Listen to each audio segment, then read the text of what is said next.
My Time Podcast with Asher Chua. I just kept thinking that in the back of my mind. I was like, I know we just met, but the conversation was so authentic and flowing, and you were telling me about yourself growing up in the area and things like that. And I was Mhm. like, this is the reason why I started doing like the podcasting thing. And I'm like, that's the reason why I want to do real estate and to use that Mhm. as a way to build this other thing. And I was like, the more I thought about it, and the same thing happened before, and I was talking with somebody, and I was like, I'm glad you said yeah, because otherwise, the moment would have come and gone, and you'd have almost forgotten about it. And I didn't find your number until I got my phone changed, and I had to go and pull all the older files. So then, in pulling all the Oh, older files, really? it found the messages, and I guess there must have been an unread message because we were on the rooftop taking a Yes. picture, and then you see the background of DC, and it shows you like the Mhm. the skyline and things, and you're pointing out to me, oh yeah, that's that area and that's that area, and I was like, oh wow. And this whole time in my mind, like it's crazy, like It just is. like you were saying, Man. 2020 was is a lot, but It was. yeah. It was. But hey, we survived. We're still here. Yeah, that's true. that's that's one of those takeaways where you're just like, well, it's worth something. It's not, maybe Yes. it didn't go the way you wanted, but you got something from it. And I know. jeez, It like, definitely did not go the way that we had planned because we right. had planned on being on a whole different track. But I'm glad that like I said, I didn't take that opportunity because I think that it would have been a financial hardship Mm, because of COVID, because people can't pay their rent. true. People have lost their jobs. And so, and my heart goes out to all those people. And I understand the owners also, right? Because we would have been owners renting to other people. Right. And I understand how it is on both sides. I understand the arguments on both sides. So I can't choose like who's right or who's wrong Right. Right. because I know both sides of it. So it's I'm just thankful that I'm not in a situation like that where, I have to decide on whether or not I can afford to keep this property or if I have to have people evicted. So True. And I'm thankful for that. right. I mean, when you put it that way, it's really something to be thankful for and grateful for, because I remember I was so excited leading into the start of 2020 because I just, for the last 6 months, I'd been kind of shaking off the cobwebs, trying to figure out what I should do next. I finally picked a hobby that I felt like I could do and do well. And then I was like, it'd be nice to eventually turn it into a business. So it's like I got busy, Mhm. got on the knowledge track, doing the research through YouTube, obviously figuring Mhm. out with some friends like what's the best approach here, just trying to do the best I could with what I had. Like Mhm. I almost forgot, I went and I bought that sign, and Oh, I had cool. I had the whiteboard up there for the longest time, and it didn't look good. And I guess what I had it up there for originally, it didn't work out like that. Mhm. And uh I just remembered when I'm going through digging through stuff and trying to figure out, I was like, oh yeah, I could put that up. At least I'm gonna Mhm. be here temporarily, but it's something to look at, and it's something Right. that, like, Right. I bought it to inspire myself to say, okay, like, don't forget where you come from, and like, Mhm. also, and not forgetting where you come from, like, remember that you're not gonna stay there forever, so plan to go somewhere else. Like, keep that in your mind, and whenever I look at you, I see that in the background. I'm like, okay, like, we're still we're still on track. But Yeah.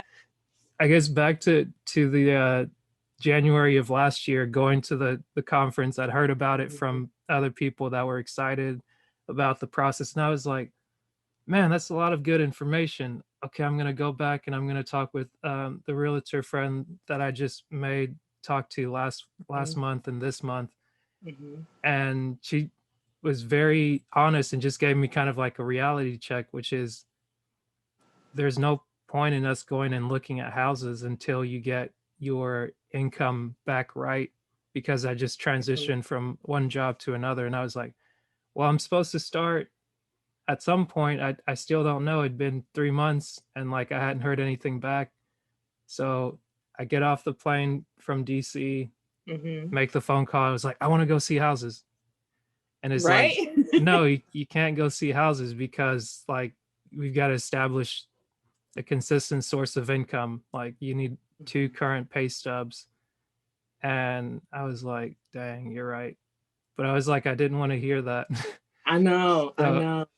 I just carried that with me, and I was like, okay, I'm gonna start the job at some point, but the real estate thing's on hold after another year, and didn't know anything about COVID.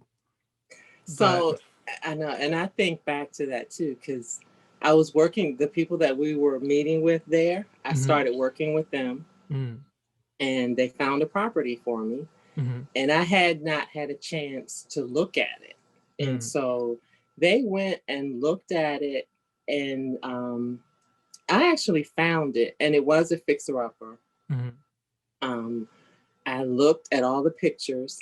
I actually contacted the realtor who was selling the property and made arrangements with him to go see the property.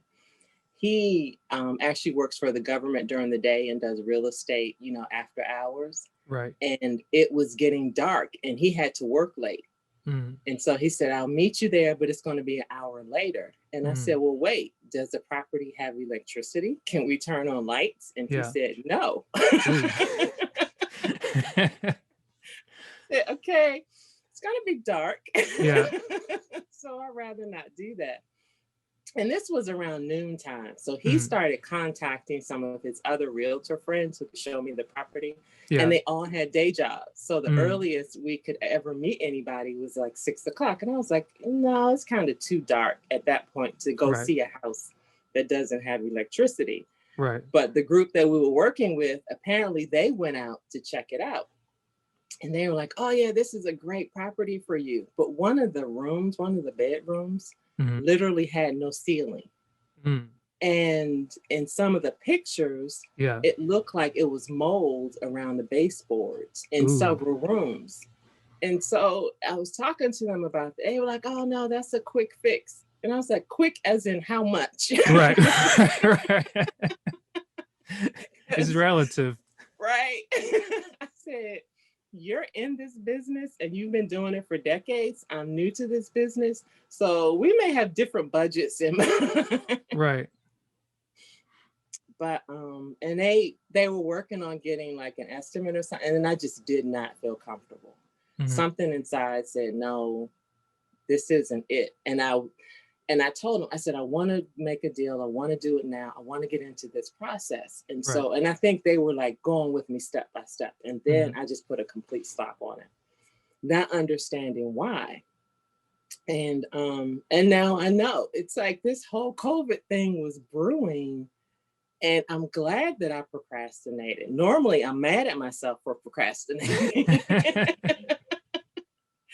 But in that instance, I was like, yes, because I would have been on the hook for the renovations, you know, buying the property, then finding, you know, families to rent, you know, the property. And then that whole process of me being responsible, right, you know, financially for the property, plus my condo that I have now. So I was like, I don't know if I want to be in that position. I just did not feel comfortable. So I decided against that property. That's good. Yeah. So you just never know. Procrastination sometimes works in your favor. That's hilarious. I guess so this was this must have been this time last year, February, because the meetup, the conference thing was January. Yep. Wow. Yeah. And they had and they did a local meetup.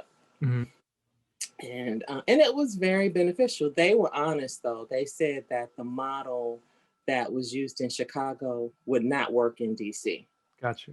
In Chicago, you can find a property, you know, for under 100,000. In DC, that's not going to happen. Mm. It's not going to happen. The prices in DC have just, you know, gone through the roof. And so, and they were honest with us. They were like, that model is not going to work here, but we can find you properties in surrounding areas. And so what the property that I actually ended up wanting to purchase was actually out in the suburb. So, okay. yeah. I guess when you, Oh, my bad. I was just no, gonna go say ahead. when you were talking about that room that didn't have the ceiling, it almost reminded me of the place we saw where like the ceiling was caving in. Yes. And it was like, oh my God. Like you went in and like in some places it's like the smell is so bad. And I think one of the places that I looked at with the realtor before I went to the conference was almost like that. And it was like, well, we both looked at it and it's like it's one of those where you can live in one area and then work on the other part, but you've got to really know yourself if you're the type of person that can live in that condition, or know that, okay, I'm going to be starting a new job and at the same time be able to coordinate with a contractor or be able to do some of this myself. And it was just like, I was like, no, I got to be honest. Maybe I think it in my head, but I'm not ready for that yet. And beforehand, I was looking at maybe I should do wholesaling. So I bought a course with someone that was maybe I think like $40. So it was like significantly different from the other one. Right.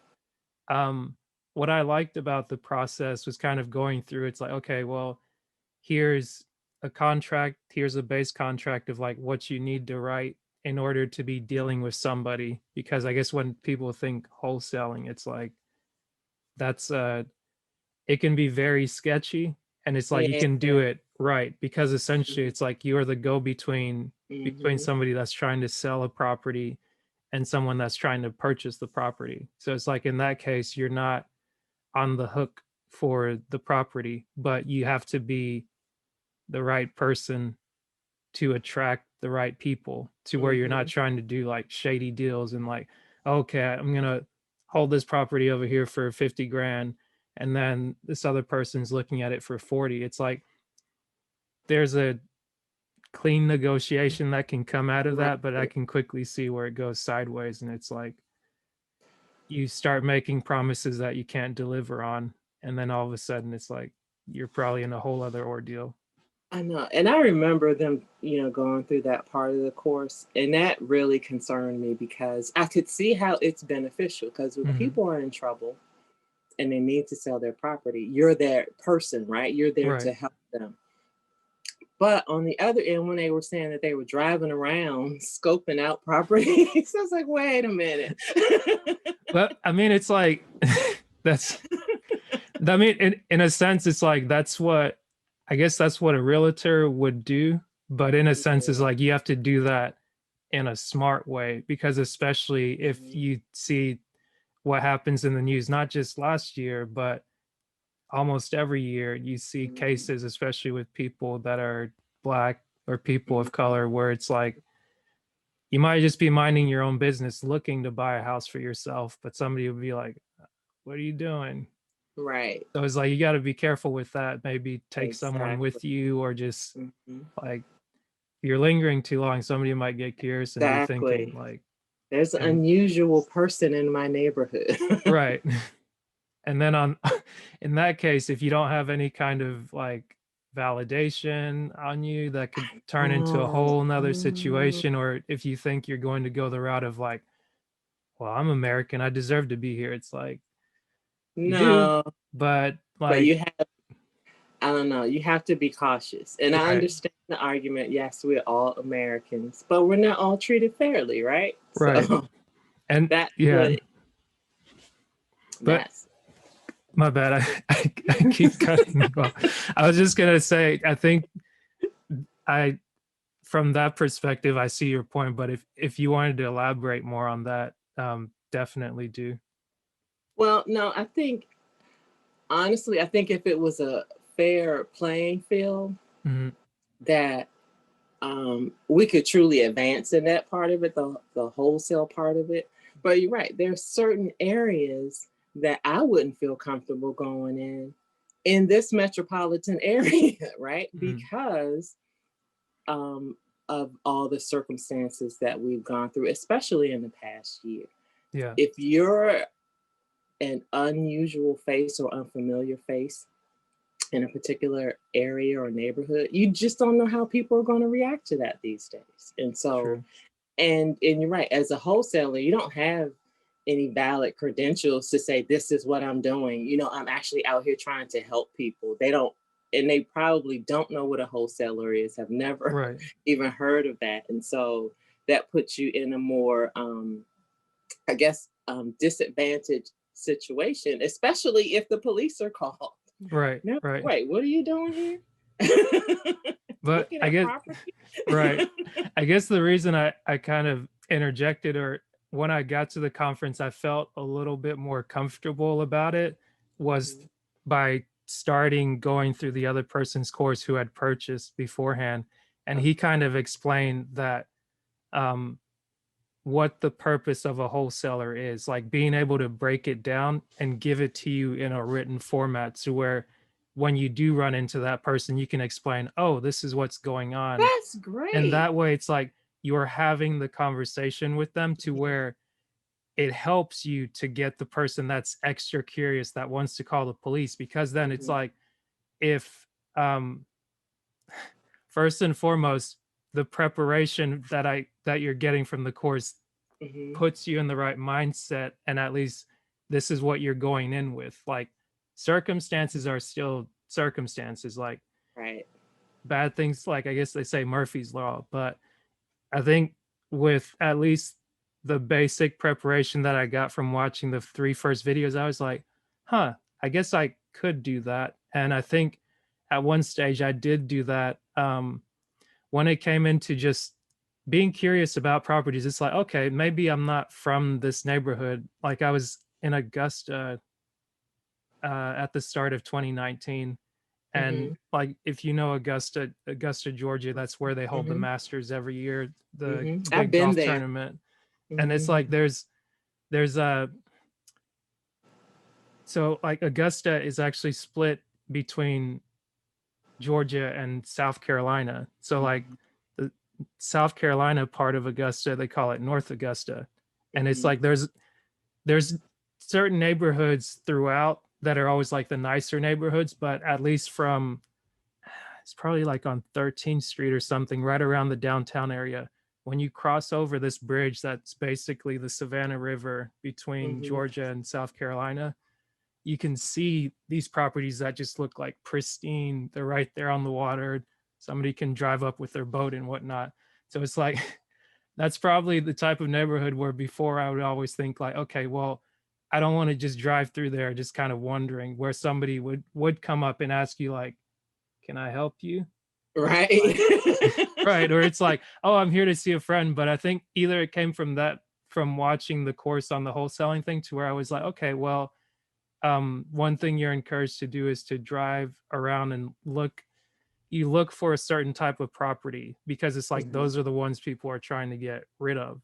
And then I was like, okay, well, if you see obviously a for sale property, or someone's trying to rent something, it's like, okay, well, let me drive by, take a picture of the sign, because at least that tells you like, okay, someone's looking to buy the property. And I guess I drive enough of an incognito vehicle where it's like a Toyota Corolla. It's like, it's clean enough.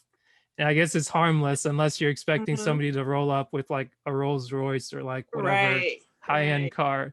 But I said all that to say, having watched the training video that I paid, it was like, it's a whole course, but broken up into videos that I paid maybe less than $45 at the time for. Like, that gave me so much more confidence and preparation to say, oh, okay, like this thing sounds so weird, especially when it's just presented like, oh, we're selling houses, but we're not selling houses. Like, we're buying contracts and we're not. Then like, no, this person's actually broke it down. Like, this is what you're doing.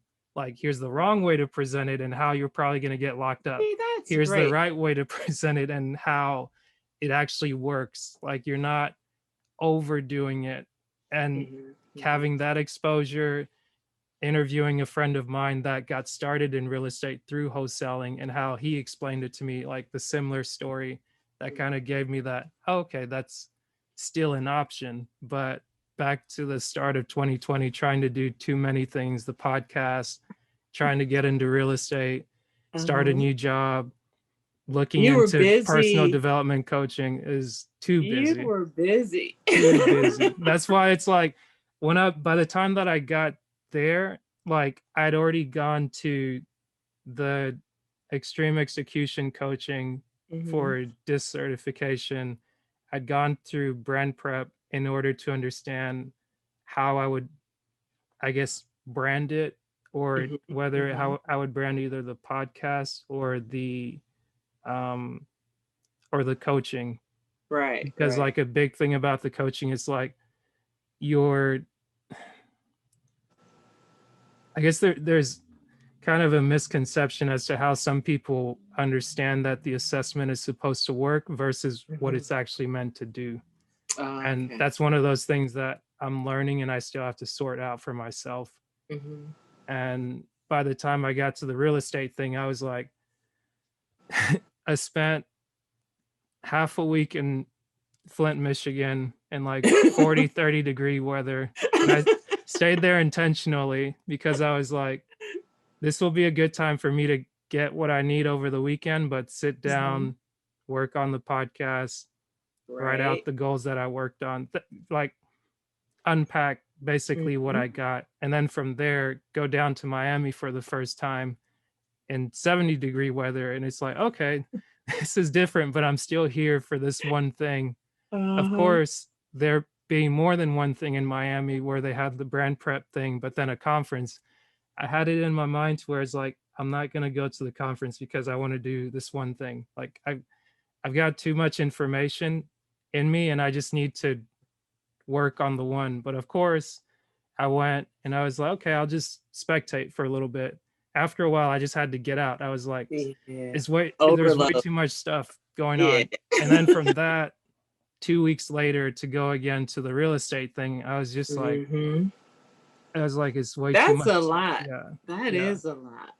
And it's a lot to take in because I think that they throw a lot of information at you Right. all at once and it's crammed in there. So I am glad that you were able to find a wholesale course that got into the details Right. and also helped you to evaluate that yes, this is something that I can do. And And I'm glad you shared that with me because mhm, from my perspective, I just thought that especially with the people that they brought in to talk to us about wholesaling, to mhm, me, it seemed like they were just in it for the money. They weren't mm, authentic and truly trying to help families right.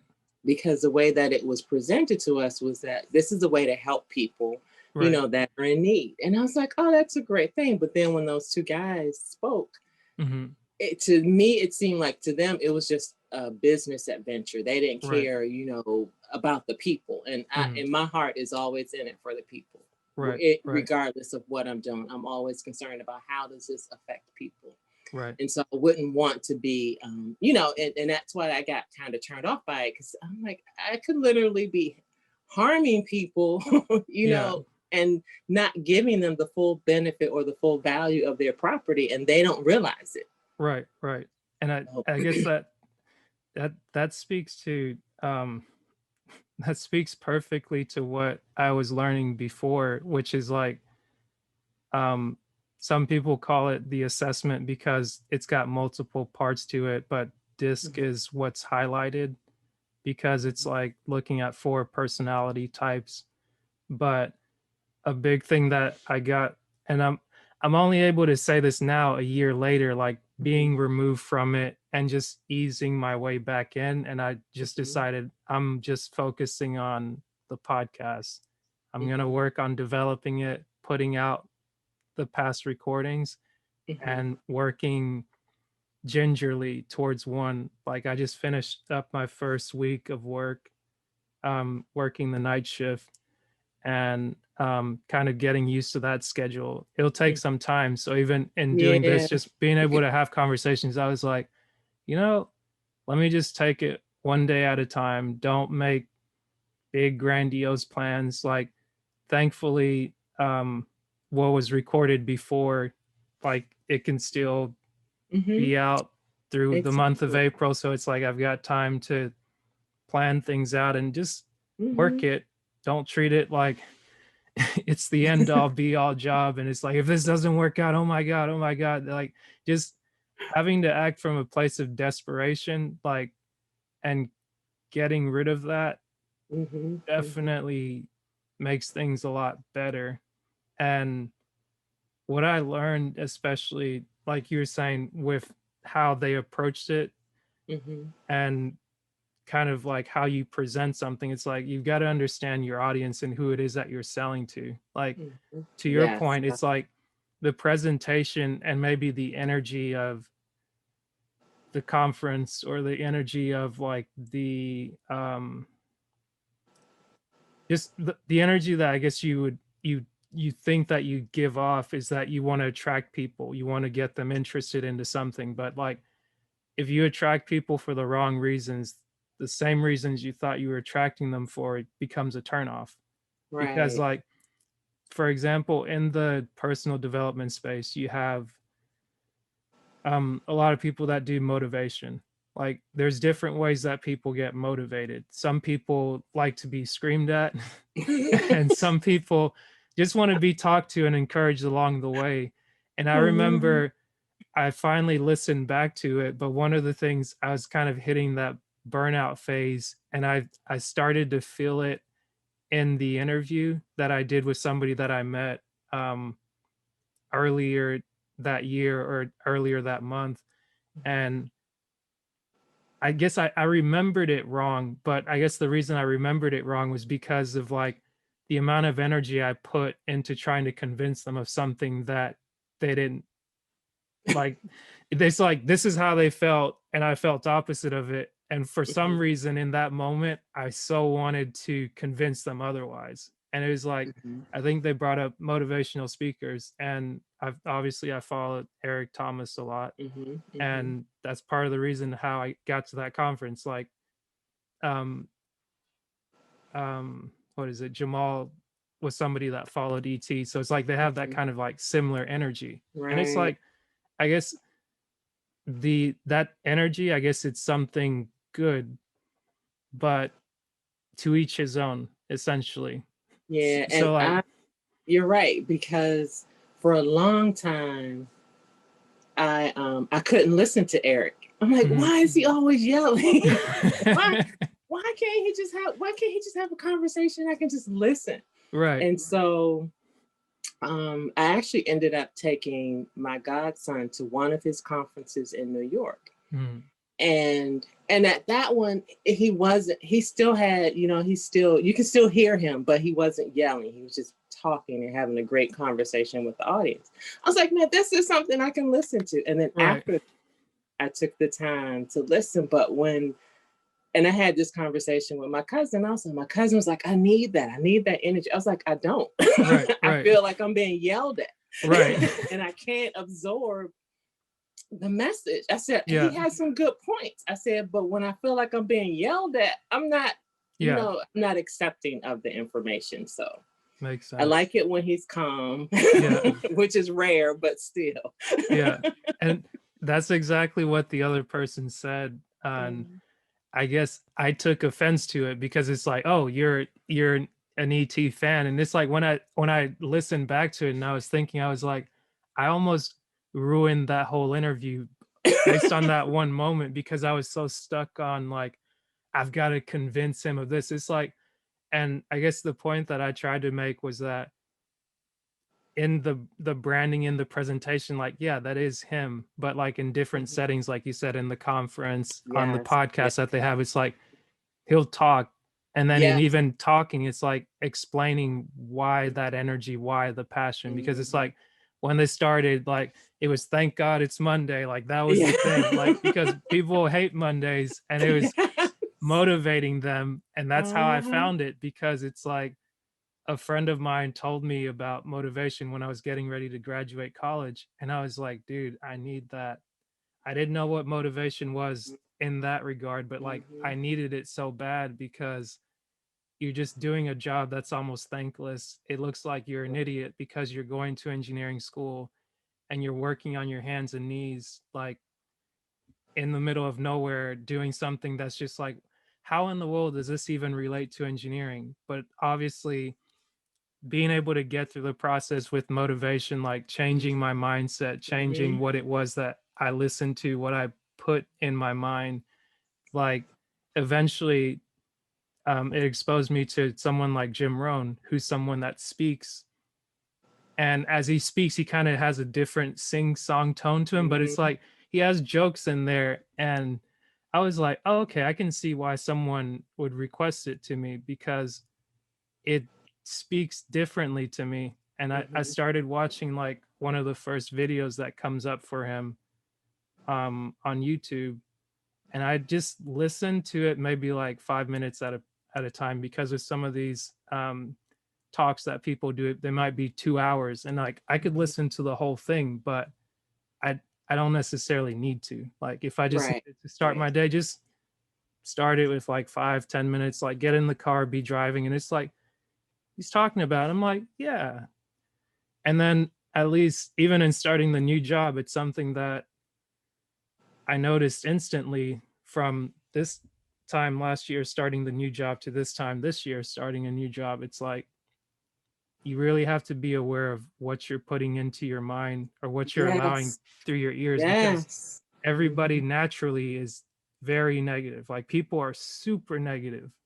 And I was like, I'm not here to change anybody, but I'm not here to change myself either. Like I'm not here to get worse. Like this job, whatever it is, it's needs to make me better. Like, and one of the things that he said, it's like, you got to ask yourself what you're becoming, like in whatever you do, whether it's good, bad, or indifferent. Like you might not like the situation, you might not like the encounter, but you have to learn from it. And it's like, if the you didn't process, learn, you're just gonna, right. You're going through the process, and no matter what it is, you go through that process, you're going to learn something that you can apply at the next level, you know, and continue. It's all about the growth.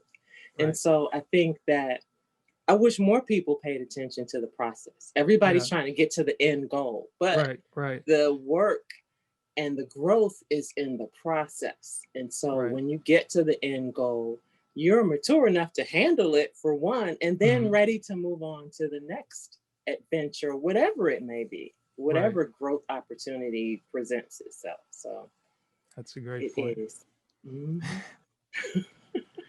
But man, it's so good to just see you, to be able to catch up, because I kept thinking to myself, I was like, I was upset with the whole just going and not doing anything from it. Like I was so upset. I'm like, do, because I was like, I was doing, but in my doing, I forgot that I was building out the process. Like I was going through the process, but like in wanting to, like in losing focus as to like why I was doing what I was doing, I started to get like the stars in my eyes and just like, oh man, wouldn't it be nice to, and wouldn't it be great to? And it's like, yeah, it would, but it doesn't all have to be done today.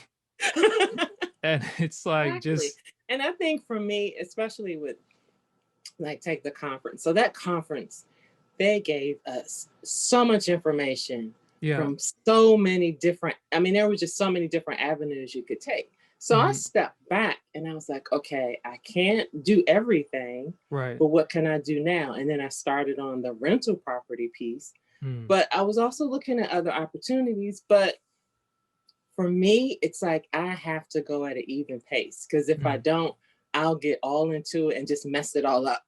So I have to go at an even pace. It's like, okay, so I'll try this, but that didn't work out, right? And then COVID hit and everything came to a standstill. Right. So I think that for me, you know, everybody was saying 2020 vision, right? Yeah, everybody. But what's funny about that is that even as people were saying it, being in the groups that I'm in, especially the I guess it used to be called Sleepers for Suckers, but now I guess they retitled it as just the morning meetup, because that's what you do Monday to Friday. And a big thing that they said in it was like, and I think he said it also at the start of this year, it's like, what are the next, like, what's the next time frame going to look like, the next 12 months, 18 months? Be thinking about that, and be thinking about what it is that you're doing every day. Don't get so caught up in the resolutions and this thing has happened. Like, you do need to have the result, but the way he said it was like, we have to be married to the process. You have to be married to the activities that you're doing, but then dating the results. And I was like, huh, that's something to think about. It's like, Yeah. okay, like I guess when it comes to dating, it's like, not to get too deep into it because it's experience or whatnot's limited, but I guess to each his own. But essentially what I would get from, like, if you're wanting to date someone, or you're wanting to date that end result, it's like that thing that you're like, oh man, wouldn't it be great to, like, you're putting in all the energy and all that. But usually I guess when people get into marriage, like the right marriage, you really have to, from at least what I've studied and learning that process, is like, you really have to commit more than you did just like in the initial butterfly phase, because it's like you're committing to it long term, to where you're saying, like, right, wrong, and indifferent, like, I'm gonna stay the course. This is And it. yeah, and especially when it comes to, like, you're talking about I don't want to compare the activities and the process that you do, although it may be mundane. I guess sometimes that's what a marriage may feel like, maybe even from the outside looking in, because it's like, it's not it's not every single day you want to get up and make your bed, because that was one of the things I started doing. It's like, okay, I'm gonna get up, make my bed. It's like, I'm not doing it I'm not doing it for the gram. I'm not doing it to show to people. And even like, as I would take a picture and like trying to create content or create this, I was like, I feel like I'm running out of ideas, because I'm doing so many things. I got to do 3 things a day. I got to do it every single day. I got to do this just to like build a following. It's like, my big thing was like, okay, I got to get to 1,000 listeners, if like the podcast thing is going to be that. But then go from,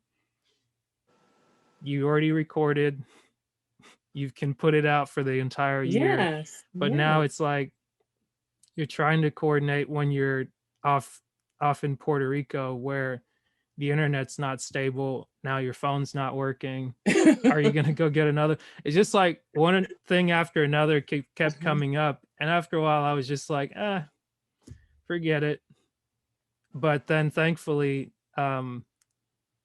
Donald, the person that helps me put the edits together, he really encouraged me. He's like, hey, I think it'd be worthwhile for you to put out at least what you did, because then it's like, Yeah. you're paying honor to the people that gave you their time, that said, okay, yeah, I'll sit down and just have a conversation. And if nothing else, like, you're not doing it to the recognition or whatnot, at least you're doing it for the appreciation of the person that participated. And also, it will benefit people that do have opportunity to hear it. Right. So I think that it's beneficial all around. You are paying, appreciation to the people that took the time, but the information could help other people as well. So right. And I guess you do have to put it out. Right. You can't keep it to yourself. Exactly. And in doing that now, like, I started to go back and listen, and another person that helped me with the process, because when I first started it, I was like, okay, I'm just gonna record conversation with friends, family, acquaintances, because I was like, I like, one of the things that makes me happy about enjoying my life is the people that I meet along the way. And it's like you meet good people. If you become a better person, you attract good Yeah, people with good I agree energy. with that And wholeheartedly. it's like so many people that I've met, or mostly the people that I worked with, their um their day-to-day life doesn't get like highlighted or recognition. A Mhm. lot of times they don't even want it. Like I know for what I do necessarily, I wouldn't be too thrilled about somebody following me around 24/7 to be like, okay, we're gonna put this on TV, or we're gonna put this like Right. in the lights. It's like, no, just enjoy doing what we do because it's rewarding. Mhm. And I thought, or I still think it's worthwhile seeing that, because watching something like Dirty Jobs is like, oh wow, okay, that's how that gets made. Like Right. somebody's got to come up and Yeah, pick up the exactly. trash. Otherwise, like Mhm. when it gets when you just have trash in the middle of the road, nobody wants to go over there. It's not pleasant, and Mhm.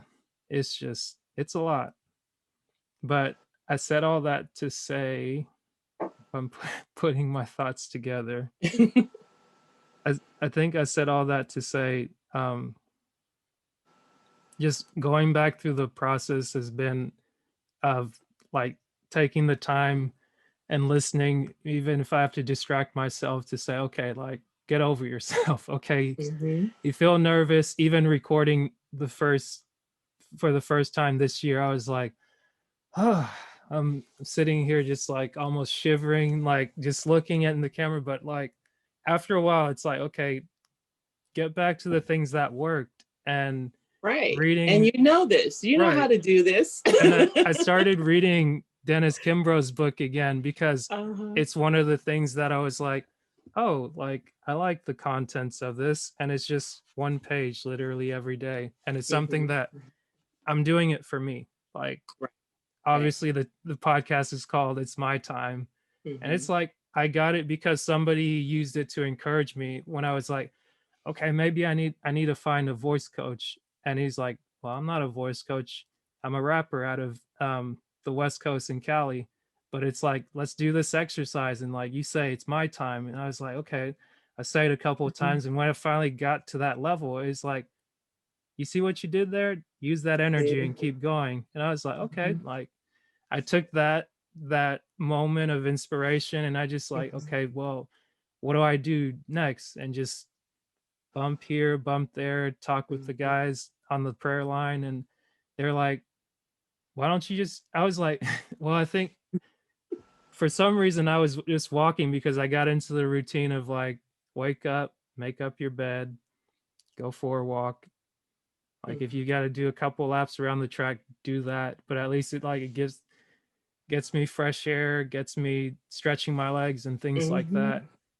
And as I slowly got away from it, I was like, it's like I started to question all the reasons of why I was doing that. But in kind of easing back into it, not to showcase, but to say, okay, whether I'm going to be out walking because I want to, Mhm.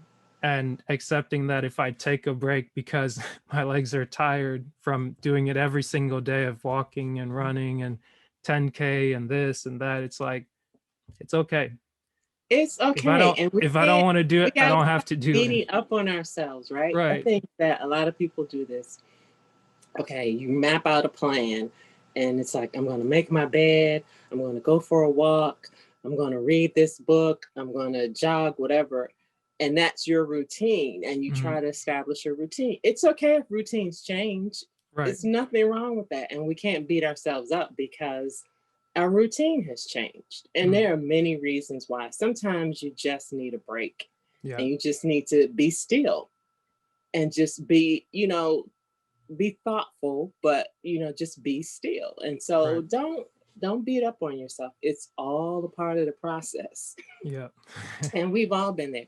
When COVID first hit, I was like, okay. And I did the same thing. It's like, I'm Mhm. going to go out every day. I work. So at the end of my work day, I will go out and I will walk. And I will walk for about an hour and a half, sometimes with neighbors, sometimes not. And we were all like kind of distanced from each other because, you know, It's like you just don't know, right? Right. Right. And so, and we would do that. And then it got to the point where I was like, well, I don't feel like walking. And I felt guilty about that. Oh yeah. It's like, why? Why do I feel guilty? And then I started to just, at the end of the workday, everything's off. I just sat there and I just tuned into myself and thought about what I needed and how I was going to proceed forward. And so, then ideas started coming to me. I started praying more, meditating more, focusing on myself. And so it's okay that I wasn't out walking every day with my neighbors. There was still growth in that process. So don't beat up on yourself. Don't. That's good. Yeah. I've definitely put a halt to that. And I still get moments where it's like you almost get that like achy feeling on your back, or something's about to just like claw you, and you're like, yeah. It's like, okay, like I just maybe I just need to get out of my room. And I think that before COVID, we were all like, we got to do this. It was nonstop, right? Yeah. And then everything came to a halt. Yeah. And I think that shocked a lot of people, and they didn't know how to handle it. Right. So I think in our cases, we handled it well. We found other things. And I think that we probably beat up on ourselves a little bit too much, but it's all a part of the process. True. And we continue to grow. We continue to learn. We stayed healthy. That's the most important thing. Yeah. So I think it's just all a part of the process, and you just grow from it. You learn from it. True. It moves you to that next level. Now, what the next level is, we don't know yet. Right. But we're ready for it, right? Yeah. So, but don't beat up on yourself. It's okay. No. Every day is not going to be, I'm going to do everything and get it done. Sometimes you just don't. And it's okay. It's okay.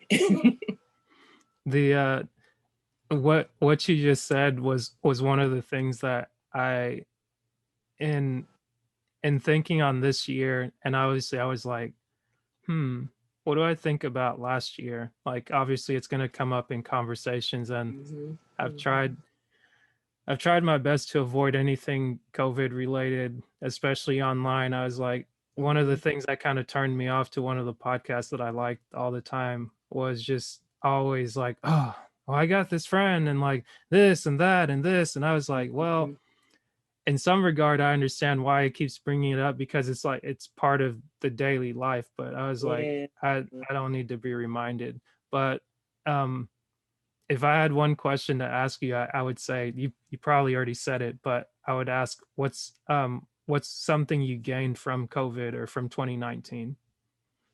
Well, what I've gained from it is a stronger sense of community. And that's odd, right? Yeah. So,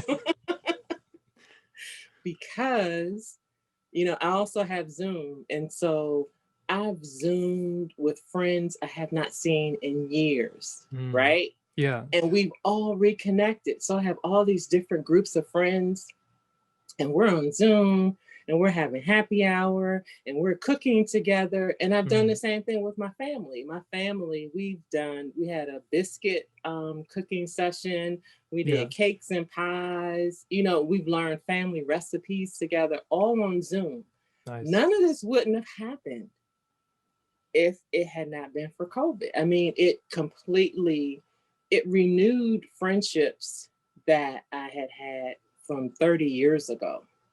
We kept in contact, like email here, text there, but we actually get together now, and we actually talk about things, and we actually share things. And so my community is much broader now.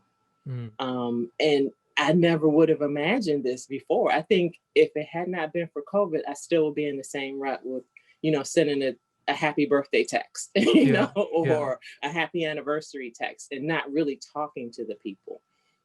And so we've reconnected. So the sense of community for me is much, much stronger now. And right when COVID hit, I did I had Zoom meetings with all the kids in my family, like all of my cousins' kids and nieces, nephews, everybody, Mhm. just to get the kids together. And Yeah. we had no planned agenda. I just wanted them to get together so they would have that sense of community. And so we did that every week. Yeah. And they would get together. And then I started, for the first few times, I just let them get together and just talk it out. Mhm. Then it was more structured where I assigned a leader. They had to Mhm. have tasks, they had to have assignments. And so we did all kinds of experiments together. Yeah. So it really, I think it really broadened and strengthened the community within my family and my friends. So for That's good. me, it was a stronger sense of community, which is odd because, you would expect that to not happen in COVID because so many people feel distant or Right. feel, that they can't connect. And for me, it Yeah. was the total opposite. Yeah. I Mhm. know for me, I initially I used COVID as an excuse for like, especially when we had to go back home and Mhm. work from home. Is like, okay, obviously they encouraged us to do the self quarantine. So I was like, okay, I'm gonna come home back to my parents, and I was like, yeah, I'm just gonna social distance. I'm gonna quarantine for 14 days. So good reason for me to just stay in my room. And I was just like, no, I don't really need to see anybody. Maybe I'll sneak up to the kitchen every now and then to fix something. Or other times I'm like, not really that hungry, so I won't sneak up. So it's like Mhm. some days you just don't eat, skip it. And it's like at first it starts off like a little game, but then it's like it turns into neglect very quickly. And then of course, like we talked about the beating yourself up, then you're like, oh, the regret comes in. You're like, oh man, I feel so bad. I should have. Oh, I missed a couple days. So now, maybe next year, maybe next month, maybe next week. Like, See? and it's like just that like snowball effect, one thing after another. Mhm. But to your point, being able to like just put the bags down of like all that weight Mhm. you want to carry and kind of thinking back to like, okay, well, if I have today, what is it that I can do? And I mean, a lot of that came through like forced conversations where like family, my mom, my dad wanted to check on me. It's like they have different methods of doing it. And sometimes I don't appreciate it. I'm like, I'm fine. I really don't want to talk because otherwise I feel like I'm just complaining the whole time and I don't have anything positive to say. But through like prompting and being able to go, I guess you could say go through therapy, like actually talking with somebody that's licensed, but even leading up to that, talking with Mhm. friends and other people that Mhm. are in Yeah. that space that Yeah. could help me along the way. And like parts of the process I dreaded, especially when it was just like, oh, I want you to do these assignments. And I was like, it just, at first, I didn't want to say anything because I was Mhm. like, I don't want to complain, but I'm like, I'm not doing the work. Like, you're asking me to do these things. I don't want to make the next meeting because I don't want to I don't want to let you down. I don't want to be like, I didn't do what we said. Like you said, okay, I want you to do these things. Can you do that? Like, instead of just saying, no, I don't want to, like, or no, I'm not going to because I'm just Mhm. not going to. Like, Right. just gonna be Right. honest, like I'm not gonna do it because I could be just wanting to be lazy, but I could be dreading the fact that it feels like too much. And then finally Mhm. when I said that, it was like, okay, well, we'll just take another approach. And I was sitting there like, you tell me I could have told you that 3 weeks and if I would have just said that 3 weeks ago, I wouldn't have had like this weight, this like artificial weight that I was just carrying Uh-huh. along. And I was like, okay, like don't beat yourself up. Right. It Right. happened, let it Mhm. go. So like recently, just this month, or like start of February, start of January, like not not um not trying to get caught up in the like, okay, I'm setting goals, I'm doing the things, but like I was like, you know, I may not be able to see the people, but Mhm. and even if I don't want to call them, I have the WhatsApp app and you can use the voice thing on there where you Uh-huh. can just speak what you want to say. And Mhm. even if you don't like the sound of your voice, hey, people from your family and people from people that actually like you, that when you call them, they answer, they like to hear your voice. They And it's like appreciate that. it does something. And I was like, Mhm. let me do that at least once a week. Or like, as I'm thinking about it, I was like, don't just plan it out, just do it right now. So I Right, just picked right. up my phone. I sent a message to my sister-in-law, brother, dad, mom. And I was just like, I'll just do a couple, because I know if I do too much and I make it into a whole event activity, it's like, it's gonna get overwhelming. And I was Mhm. like, I sent out Mhm. 3 messages and just left it. And then I got some messages back. It's like, oh, hey, how's it going? See? And it was like one of those things that it built up, and not making it such like a high expectation, like Mhm. everything's got to be like your job, like your school, No. like this. And Right. it's like slowly getting away from that Mhm. mindset, and from that I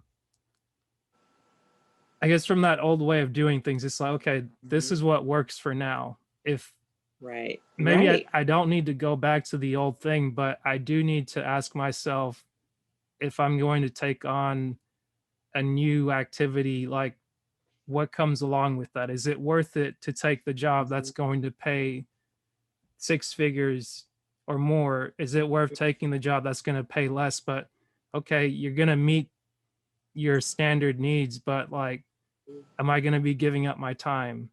Am I going to be doing the things that I like? Am I still going to be able to Right. podcast one day out of the week? Am I going to be able to, like, not just podcast, but like really have Enjoy. conversations? Yeah, Yeah. enjoy doing it. Like, Yeah. as I started to get back into the weeds of things, I was like, oh, like, I know the video component hasn't really been edited, and it's like I want to edit it to where it's like it's something presentable, but Mhm. I kind of had to remember again, like, why I started it. And part of the thing that I shared with my buddy Donald that helps me edit is like, Mhm. I want to keep it authentic. Just like if it gets down the line to where it needs that retooling for like a Mhm. sponsorship or a partnership, cool. But Mhm. let me stop looking at what other people are doing. Like, obviously, I spent a lot of time on YouTube watching reactions, reviews, like Mhm. Mhm. podcasts, obviously. And like, I appreciate what it is that they did, but that's not the lane that I went down. And that's not necessarily what I need to be doing right now. So, in reminding myself that, it was just like, okay, like, if it's something of concern, bring it up. So Right. I Right. sent him a voice message. We had a conversation. He's like, yeah, like, I think it's worthwhile doing what you're doing. And I was like, that means a lot coming from you, because I know Mhm. you have a lot of people to talk to. And eventually, like, I want to have a conversation with you and kind of get a sense of like, how is it that you're able to manage all these things, like listening to other people's conversations and things like that, and like keep it separate from your life, to where it's like, this is what's important to me, and then this is over here for work. Right. Right. And just thinking about all those things, I was like, okay, I wrote it down and I just left it there. I got And that's okay. it's like, yeah, I You just can got write it this. down and Yeah, walk away and exactly. then And come now, back. and my mind is free. And I Uh-huh. was just like, okay, like, I wrote it down. I'll ask it in the future. If we can set up a Mhm. time, I know it's going to happen. It's just not Mhm. something that needs to be forced. Right. And one of the things, I'll say this to kind of take a breath, but one of the things that a friend of mine always says when we meet up is that ships come in over a calm sea, that you can't, like, the subconscious won't, it doesn't like to be forced to do things. So it's like, when Mhm. you're at peace, when you're at your in your element, like, just don't try and force it. Just let things No. come as they may. Enjoy that moment. Right. Enjoy that moment because the seas will get rough at some point, and you will have to take a different stance. But for when it's calm, enjoy the peace. Yeah. Enjoy the calm. And that, because if there's trouble, you're going to put all your energy into the trouble. Yeah. So when there's peace, enjoy the peace. There's nothing wrong with that. And we shouldn't feel guilty because we're enjoying that. True. So what did 2020 teach you? 2020, that's a good question.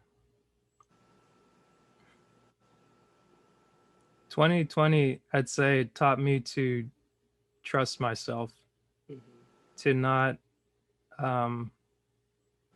lose sight of what it is that I'm doing, and not to look down on my goals, my thoughts, my desires, because it's when, even before things kicked off, and just listening back to some of the recordings, it's almost like, how would you say, fortune telling in a way, but not really, because the thing that's funny, if you look back at a lot of the talks and conversations people have had over the years, history repeats itself over and over. So it's like, whether it's a pandemic, a health scare, something, it's like there's always something that's going to happen, and the only way you prepare for it is by staying prepared yourself, first of all, mentally. Right. And then like, because the thing that as it was going down, and as it's still developing, the main thing I try to stay away from was just the constant updates on it, where it's like, when you look at it, there's a lot people don't know, but everybody's ready to just fill in the blanks. And that's what I stepped away from, and I was like, okay, I really don't want to deal with that. And that's a confidence that I kind of kept within myself. And it's that just keep what you know to be true. Like, you don't need to abandon what you have in order to jump on somebody else's raft to be like, oh, okay, like this person seems to know what's going on, they seem to be in this position and whatnot. And it's like, they might be, but until they get to you and they present what it is that they present, the only way you know if it's true or not is if you watch their actions. So very quickly you get into a new group dynamic, you always have different personalities. You have the person that always you have the person in the room that always speaks the loudest, but that person's more times than not the leader. Like, when they say when the leader speaks, people listen. And it's like, people might listen to this person because they're always talking. But one thing that stood out in my mind was that when someone's always talking, and you can just feel that they have to justify their position. They have to always like justify every single thing that they say. Somebody tells a story, they got it, one up it. Somebody says this, they got it. And then and over and over and over. And I was just like, yeah, every time this person says something, I'll just be respectful and listen, but I'm not going to. I know, because otherwise it's too tiring, right? Yeah. The back and forth, it's like a tennis match. Right. And it's so much energy. And that's one of the things that was kind of like a point of contention, where this person would say something because they had so much experience, and somebody else that had the experience was like, they would point out holes in their story or in their logic, where it's like, I don't think this will work. And then of course you get the immediate pushback because maybe it wasn't presented, or they felt vulnerable, or like, and then you just kind of kept watching the decay over and over. And initially, like, came back, things had to take a pause, there were layoffs and different things like that. And I was just like, when the layoff happened, I was kind of glad, because I was like, I don't have to go through the circus of like, every morning you got to get up, you got to check in. You don't just check in on your phone, you got to check in on email, you got to check in on this messenger, you got to check in on that messenger. And I was like, I don't like this. The one thing I hated from the job before was micromanagement. Like, once the micromanagement went away it was like, oh, I can do my job and That's report it. it. Yeah, I reported, and it's like, I do my job ahead of time. And even the person that was doing a lot of the micromanaging, when they did the performance review, it's like, oh, like, I know I don't have to come check on you because you just do your job. And I was like, yeah, you're right. And even anytime that I would think, oh, I'm just gonna go slack off, I couldn't do that for long, because it's like, it's just not in me. It's not in you. Yeah. Yeah. And it's like, I'd rather be fired, or I'd rather not work a job than do it halfway. Like, if I'm gonna do something, if it's cleaning a toilet, I'm gonna clean that toilet and Right. make it sparkling clean. Mm-hmm. If it's putting together a plan to say this is how we're gonna go, I'm gonna do my best. But if I can't do it, I'm just gonna be honest and say, I'm not the person you're looking for, rather than say, Right. oh, you got the credentials, you got the this and that. And that's where it's like, the credentials and whatnot, I'm like, yeah, you keep that. Like, it doesn't do anything for me to where they're like, oh, you're this, you're that. It's like, yeah, it's like, yeah, I could be. Like, of course, like, people, like, a big thing that came out of 2020, or even before 2020, as I was looking at, I looked at politics a lot, and it quickly became apparent to me why I don't deal with politics, at least in a public manner, or just things to be wary of, because it's like, if you don't know the waters, you can get lost in there. But one of the things that came up over and over that led me to start the podcast was that you have to develop who you are as a person. Especially when you're talking to people and they start giving their opinion. Right. And you don't agree with their opinion. Right. But it's like, you have to be rooted in your foundation. Exactly. And it's weird, because there's been a couple of people that I've talked to where it's like, I guess by default, we just make certain assumptions. Like, there's some people that I've talked to where, like, the morning meetup group that I'm in, the majority of people in it are Black or African American. And I've talked to maybe one or two people from that group, and like, people automatically make the certain assumption. They're like, oh, the culture or this or that.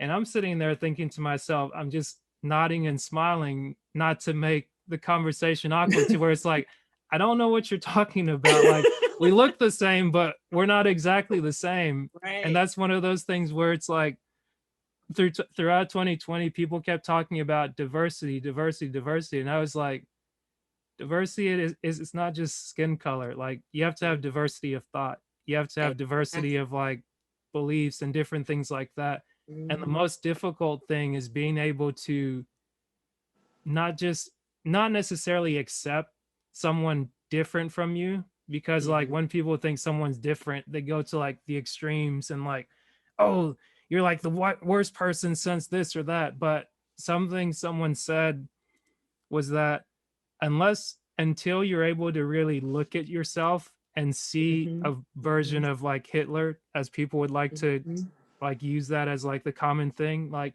until you're able to see that in you, or until you're able to see, like, the worst parts of yourself, you're never really going to understand people. And you're never really going to become all that you can be, because it's like, it's easy to fit into a group, because it's like, it provides an identity, and it's like, hey, at least I have this thing. But at the same time, fitting into that group, it really takes away from who you are as a person, if that's all you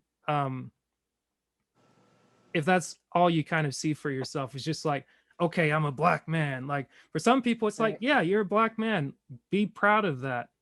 But that's not all you are. Before you're Black, you're human. And I mean, for certain people, it means different things. And I'm not going to go on, like, a podium about it. But the thing that I appreciate about people just being who they are, being true to themselves, is that, like, when someone's authentic, whether it's ET screaming like, yeah, what's up, or whether it's him just, like, whether it's him screaming or him talking or him just being able to deliver the message, the thing that clicked with me there, the thing that clicked with in meeting you is that like as you get to talk with someone, they like if you're talking with somebody that knows themselves, that's comfortable with themselves, that's not trying to impress you, like they're authentically them. And all that means is that they're just being themselves. They're not trying to sell you something. They're not trying to brand you. They're not trying to like jump over the moon or bring the moon to you. It's like they're just being themselves. And like the more I see that like that, that's always welcoming for me. So it's like I think I answered the question a long time ago, but I was just continuing my thought. But that's really one of the things that that I've come to appreciate and to just say, okay, it might be funny to watch this or some of the rabbit holes I went down into to like watching a town hall out of Texas where the town's basically devolved and like, oh, this person's a tyrant, they're this or that. It's like it was kind of entertaining, but as I'm stripping away some of the negativity and stuff, I'm like, yeah, I'm not really gonna put any more time into that. Like it was Yeah. funny, but it's not doing anything for me anymore. So I'll just leave it alone. I'm not from that town. Like I'm not gonna meet any of those people anytime soon. I'm not gonna take a weekend trip to go down there and see it because it's like it's not gonna do anything for my life, my personal life. And like I'm just gonna carry on, like come what may. If so long as I'm developing myself, so long as I'm becoming better just by a little bit, by just doing what I need to do today, I think that will go a long way for me. And I totally agree with you. As long as we are becoming better, and we can't measure ourselves against anybody else, it's our Right. own personal journey, and we just have to keep moving forward. Stop beating up on ourselves and understand that hey, we're still alive, and life is a process. Yeah. we and we have tons of opportunities, right? Yeah. And so I think that, and that's what I hope that a lot of people got out of this past year, is that there are tons of opportunities out there. You have more people starting their own businesses that are thriving now, and they never would have done that. Yeah. Had it not been for COVID and had they not lost their jobs. Yeah. I have a friend of mine, she didn't lose her job, she actually retired. And she retired a few months before COVID hit. And then once COVID hit, it just shut down everything, right? And she was also recovering from a heart attack from a year ago. Oh, wow. And so she really took last year and focused on herself. Nice. She started working out 3 times a week. She actually had a trainer that worked with her. If you were to see her pre-retirement and now, she looks 20 years younger. Yeah. She's more energetic, she's more vibrant, but she took that time to work on herself. And she also started taking Reiki classes for animals. And so now here in the Northern Virginia area, she's getting calls to come and, practice Reiki on people's pets. She actually has contracts with a couple of horse stables in Northern Virginia. So her whole life has turned around and she's so joyful now. And so she's just in a very different place than where she would have been had it not been for the complete shutdown. She took that time to just really focus on herself and say, okay, what is it that I want to do? Yeah. How do I want to proceed for this next half of my life? And she found that. And I was so happy. I actually caught up with her on Zoom. And I saw her and I was like, Martha, you look great. And she was like, oh, thank you. And her whole energy, it was just at a totally different level than pre-retirement. And so that was so motivating for me. I was like, this can be a good thing for people. And granted, yes, there are so many people out there that are struggling, Mm-hmm. and my heart goes out to them. I'm supporting some of the food networks in this area that help distribute food to, to people in need.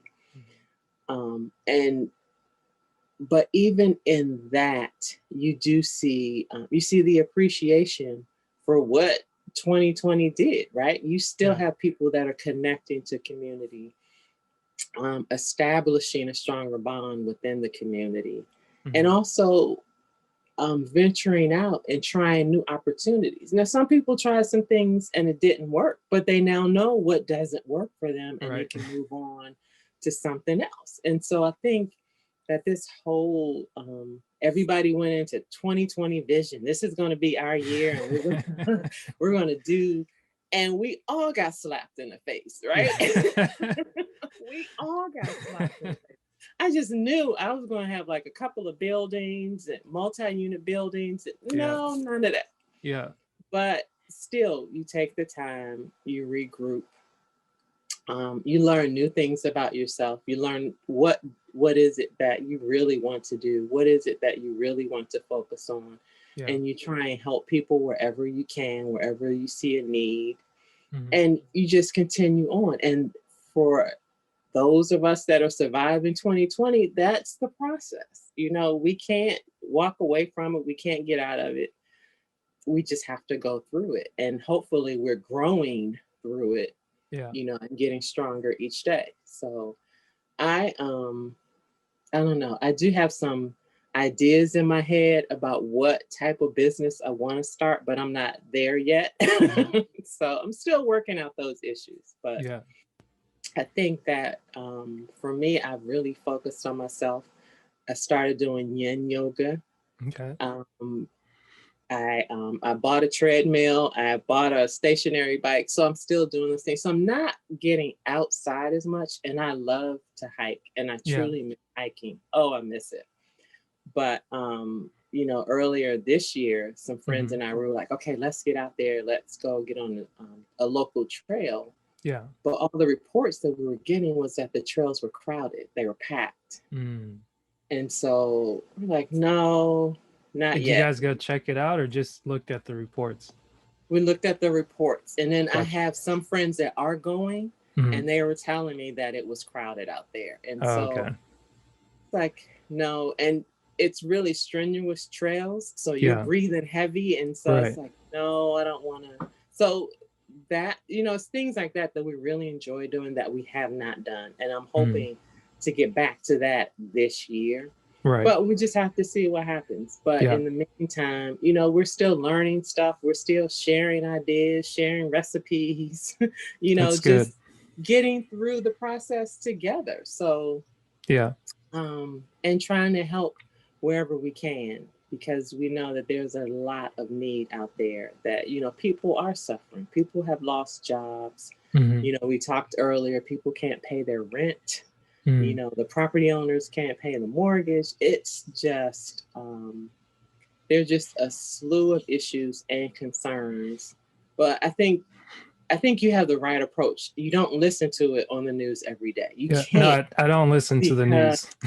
It will overwhelm you, and it will make you feel like, there's no light at the end of the tunnel. And we know that eventually there is. There's going to be a recovery, and it's going to take some time. But, we just have to remain safe first and most all, and just, be diligent and stay on our path, whatever that path is, that allows us to build businesses and help people and, just maintain that approach as we move forward. So, but it's, there are a lot of people suffering. I think we just have to acknowledge that and just be thankful that we're in a position where we can help people.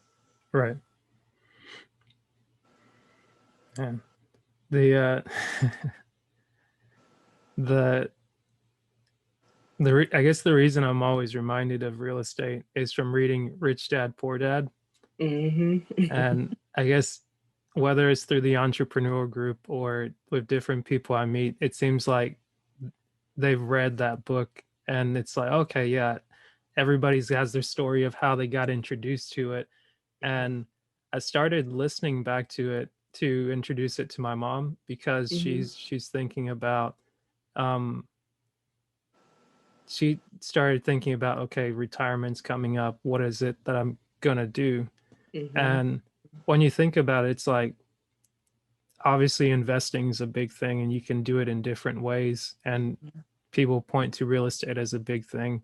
But one of the things that it taught me, or one of the things that I'm reminded about it that took me through 2020, was that the Chicken Little story, where it's talking about Chicken Little's the little character that runs around and screaming, "The sky's falling, the sky's Mm-hmm. falling." And I feel like I use that principle more so throughout the years since I read the book in 2015, I think. And it was it's just like anytime you hear so many people get excited about something, it's like just that word of caution, for instance, like just take a Yeah. step back and just be like, Yeah. is it really? And I mean, to sometimes I guess Mm-hmm. in conversation, it sounds like I'm always arguing for the sake of arguing or just being a contrarian. But Mm-hmm. I think I do that naturally, but I also do it from the perspective of the Chicken Little story, because it's like, unless you're able to challenge what you're thinking or challenge like what everybody else is doing, you just keep going with the flow, and you never stop to think like, why am I doing this? Where is it going? And I just thought to share that, and I just remember it as like something that sticks in the back of my mind. Like, no, I'm not investing in the properties and the buildings and different things like that, but I've, I'm reminded of the different buildings that I have in my mind, where Mm-hmm. it's like, okay, like Chicken Little story, like don't just And run I think with the that's good. flow. I think that is that's a good approach, Yeah, because you don't want to just go with the flow. You don't want to yeah, just, go with the crowd.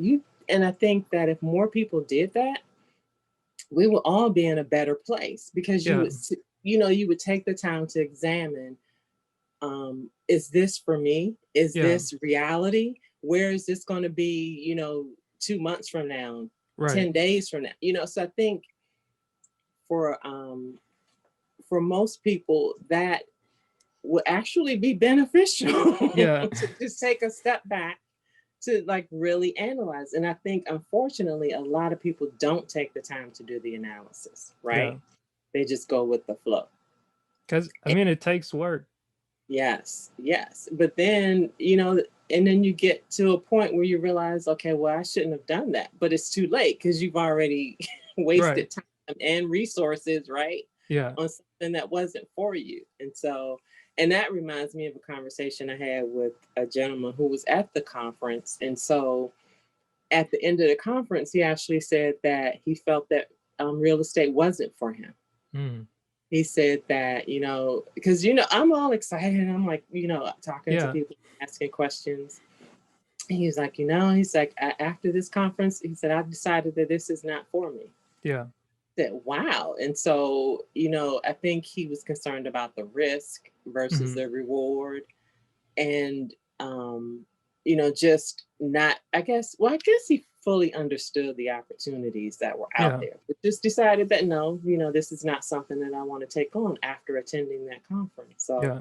I And thought that was interesting, because most people, I think, were in the mindset of like, okay, what can I do next right. to Right. start this venture, right? And so, but he had an entirely different take on it. So And I it think just that's a depends. powerful thing, given what Mhm. what we saw happen and what came about, because it's Yeah. like to go into it with, or to come out of it with that mindset of like, huh, this isn't for me. It's like you Mm-hmm. figured out that. And another thing that I did, I was like, once I got kind of like the discouragement of like, okay, I can't do it now. And then I Mm-hmm. talked with, years before, I'd gotten with somebody to help me with financial planning, whether it's like, okay, Mm-hmm. you have the standard 401k, but there are different options out there where it's like, you don't want to just put all your eggs into one basket. You have to Mm-hmm. diversify. And I listened to the podcast that Jamal does with ET, and I hadn't listened for a while because I was like, okay, after a while, like you do something for so long, it becomes fatiguing, even especially if Yeah. it's a part of your routine. But like I just checked in because I was like, yeah, I'm curious to know what they're talking about. And he talked about like real estate was what he used to start.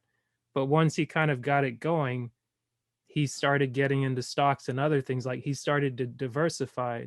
As to where with me, it's like I got the idea of diversification through reading Rich Dad Poor Dad, which Right. is about like it highlights real estate, but that's not the only thing it talks about. And then talking with the person that helps me manage my funds, it's like, well, here are the risks. Like you said, there are risks in everything you do, and you have to consider those risks. And it's like the risk of getting into the real estate and thinking about, yes, you can get someone to manage this or manage that, but it's like that's that's work that you're going to have to do. Like no matter how it's presented, you can't just, if you're going to be a diligent steward of yourself and the things you're in charge of, you can't just set it and forget it. Even if you have Right. somebody managing your money, it's like we still have quarterly calls. Like if there's something comes up, it's like send me an email and we'll go from there. And it's like even as 2020 was getting rough, I was just like, oh, just forget about it. But it's like, no, I still got an email. And it's like, if I'm not responding to the email, it's like, I'm calling you to say, hey, what's going on? And I'm Right. glad that he was able to do that because this person was recommended to me through someone else that I worked with over the last 4 years. And it's like we built up a rapport. I asked him about fiduciaries, and that's something that I gained out of a Tony Robbins book, which at the end of it, I didn't read the whole thing and I felt like, man, this thing's a waste. He's going on this and that. But it's like, I did learn something. I didn't know what a fiduciary was before. And it's like, that's something I got out of the book. I don't have to beat myself up. Right. I don't have to dwell on the fact that it's not complete. Like if somebody's doing a presentation or this, that, and the other, and I feel like it's not for me, it's like, it's not for you. You're not the only person in the room. You're not the only person at the conference. Maybe somebody else got something from it. And it seems like, oh, they just hit the grand slam. But it's like, no, like the result at the end, that's just what happened as everything else that they were doing up to that point. Maybe they get lucky. And if they get lucky, that's between them and God to know, okay, this is going to last 15 minutes of fame or this is going to last 5 years. But then after that, they're responsible for what they have to do with that. And then I have to be focused on what I'm going to do. Otherwise, it's just going to be it's just going to be miserable when you're sitting here so focused on, oh man, this guy and this guy. And one of the people that I met at work, we were talking, and I try not to engage or like stick my nose where it doesn't belong because I'm like, I don't like confrontation and I don't want to try and teach someone something that I haven't mastered. Right. And I was like, but as we're having conversations though, we're talking about quote unquote rich people like the Bezoses, the Facebook, the this, the that. And I was like, okay, well, obviously what he's saying, I've heard it before. Some of those things I've thought before, but it's like one of the things that I posed, I was like, what makes you think that what you value, they value? Like, why is it that just because this matters to you, that has to matter to them? Like, they're not you. And just to think that, okay, well, they're rich, they have this, they have that. It's like what they value and what you value are two different things. Like, you're going to hurt yourself trying to convince somebody else that you've never met, that you don't know personally, that has no association with you of what they should be doing. Like the only thing you should concern with yourself with is what you're doing. And it's like, and every time this conversation comes up, someone always rebuts with like, oh, we're just having conversations. I'm good. But I'm like, we are having conversations, but no, you're not good, because it's like I can already tell within minutes of meeting you, this flavors your conversation. This is like, this Mhm. occupies your mind. Otherwise, you wouldn't have Mhm. brought it up. It wouldn't Right, bother right. you. Even if you say it in a joking manner, it's like, and then I have to stop myself from like trying to offer them the ideas that I just came across. But I think the first time we talked, I was like, oh yeah, I'm part of this meetup group. And they sent us an affiliate link. And the person, Dave Shands, he does the morning meetup group. And I Mhm. just find it hilarious, but I like, that's why I like it. And that's the only thing that I'm doing now to kind of help me do the Mhm. one thing, building the podcast. Because when I last left off and I stopped attending the group meetings, either due to work or just I just didn't want to do Mhm. it anymore because it started to get hard. I was like, we were talking about the one thing, and come back this year, we're gonna go through the book again, talking about what's the one thing you need, and kind of understanding you don't need to beat yourself up anymore. You don't need to just just go with the flow, go through your Mhm. process, whatever it looks Mhm. like. The Mhm. thing that I found funny this time around, it's like, if you're part of the group, you get an affiliates link, and essentially it gives people like a 7-day trial period. And it's like, okay, for $1 a day for 7 days, you can basically join our group in the Mhm. morning for 1 hour, and you get to see what it is that you gain from here. So it's like, I was thinking to myself, it's like, you're hilarious because of everything that he does. His big thing is social proof. It's like, if you're not a if you don't if you're able to generate social proof by what you do, that's evidence of like what you're doing is working. Mm. Like if you're able to master something and there's social proof, either like word of mouth or Mhm. whatever goes on online, other people are able to say like, hey, look, like Right, somebody's right. willing to coach entrepreneurs and people to say, okay, if you're not willing to invest $1 for an hour of your day for one day out of, or for one week, if you're not willing to just say, okay, I'm going to pay $1 to see if I can learn something, Mhm. then it may not be for you. But it's like not to put down anybody that doesn't value that, because it's like, on the one sense, you could be talking money. Like money Mhm. motivates some people. On the other hand, people, like being able to help people, motivates some people. Mhm. On another hand, people need ideas. They need they need problems to be able to solve. Some people are great debaters. Some people Mhm. are able to have those conversations that are like long and drawn out. And it's like, at the end of it, it's not really about who won the argument, but it's like that activity, that mental energy, Mhm. that everything that they're doing. It's like all those different things go into it.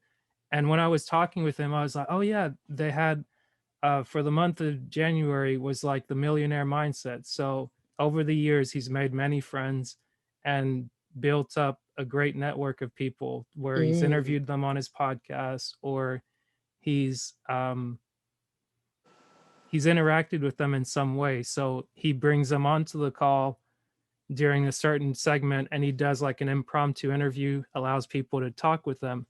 And I was like, I can tell money isn't something that really motivates you, and it's not something that necessarily motivates me. So I'm going to stop selling it to you. But I caught myself and I was like, you know why I had to stop?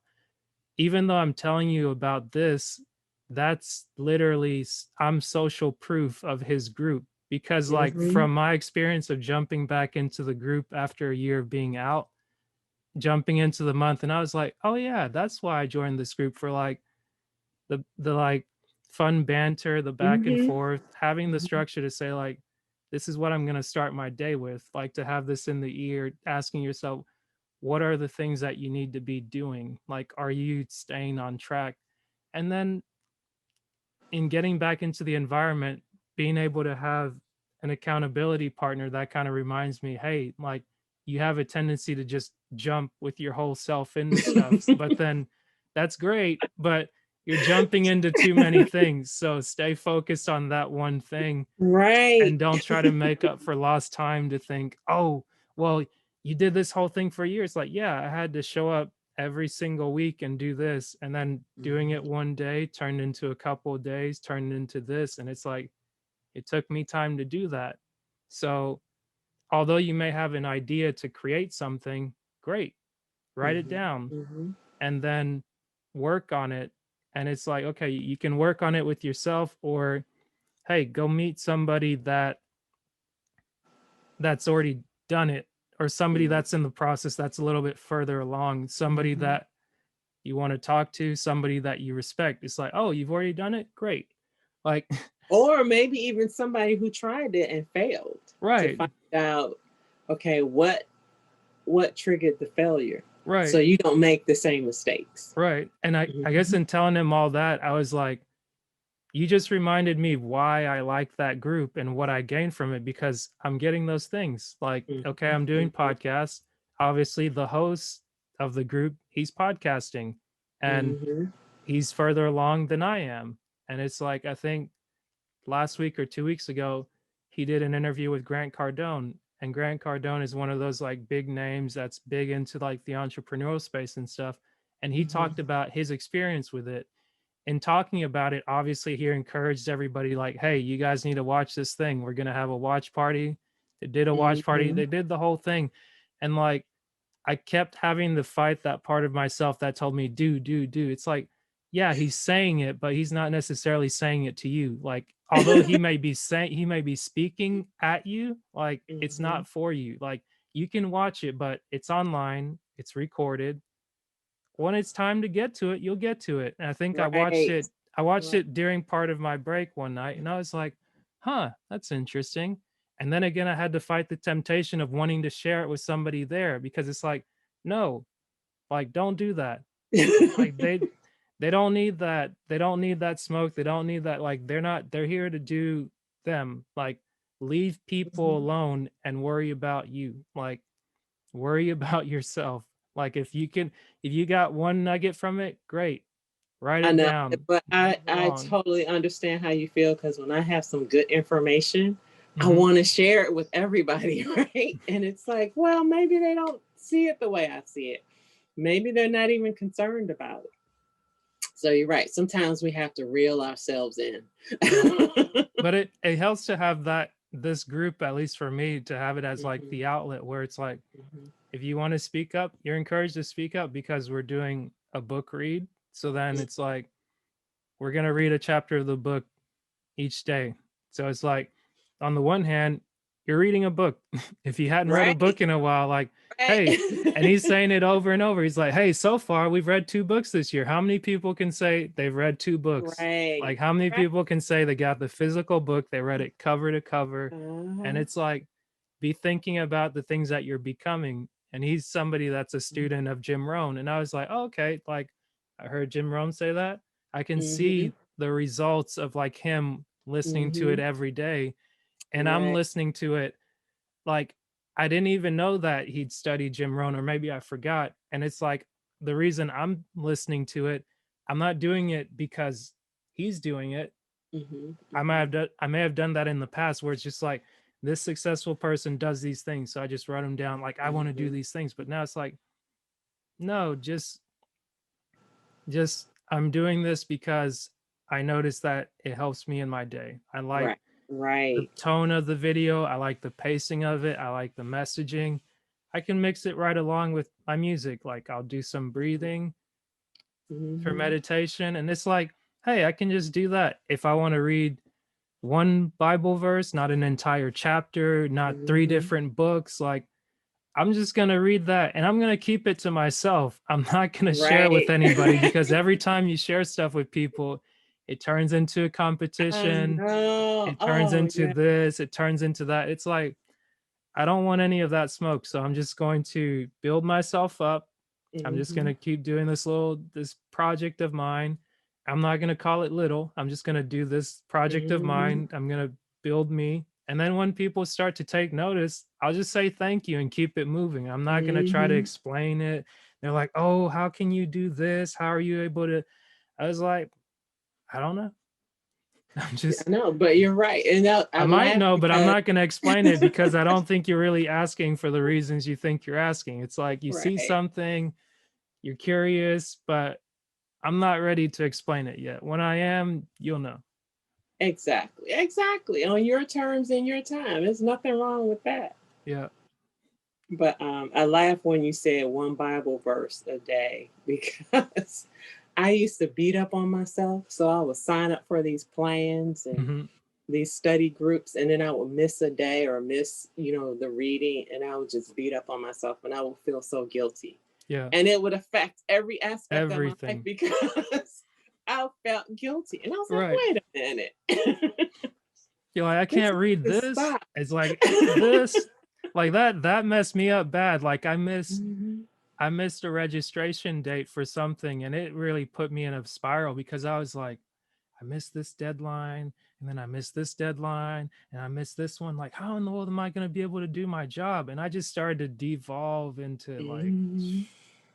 but being on the other side now, it's like, hey, I can, like, we can share this laugh. Somebody can listen Mhm. to it later and just be like, hey, it's not such a Right. bad thing. You can miss something and live. You learn from it, and you're like, Mhm. okay, maybe I don't put so much stuff on my plate to where I get into a habit of missing so many things. And then if I Mhm. miss it, just keep it moving. Right. Exactly. Exactly. And I think you're right. Sometimes people put too much on their plate and they start spiraling out of control and they never come out of it, which is sort of detrimental, but it happens, right? So Yeah, we just have to be forgiving of ourselves. very true. Hmm. Yeah. So, um, what is it?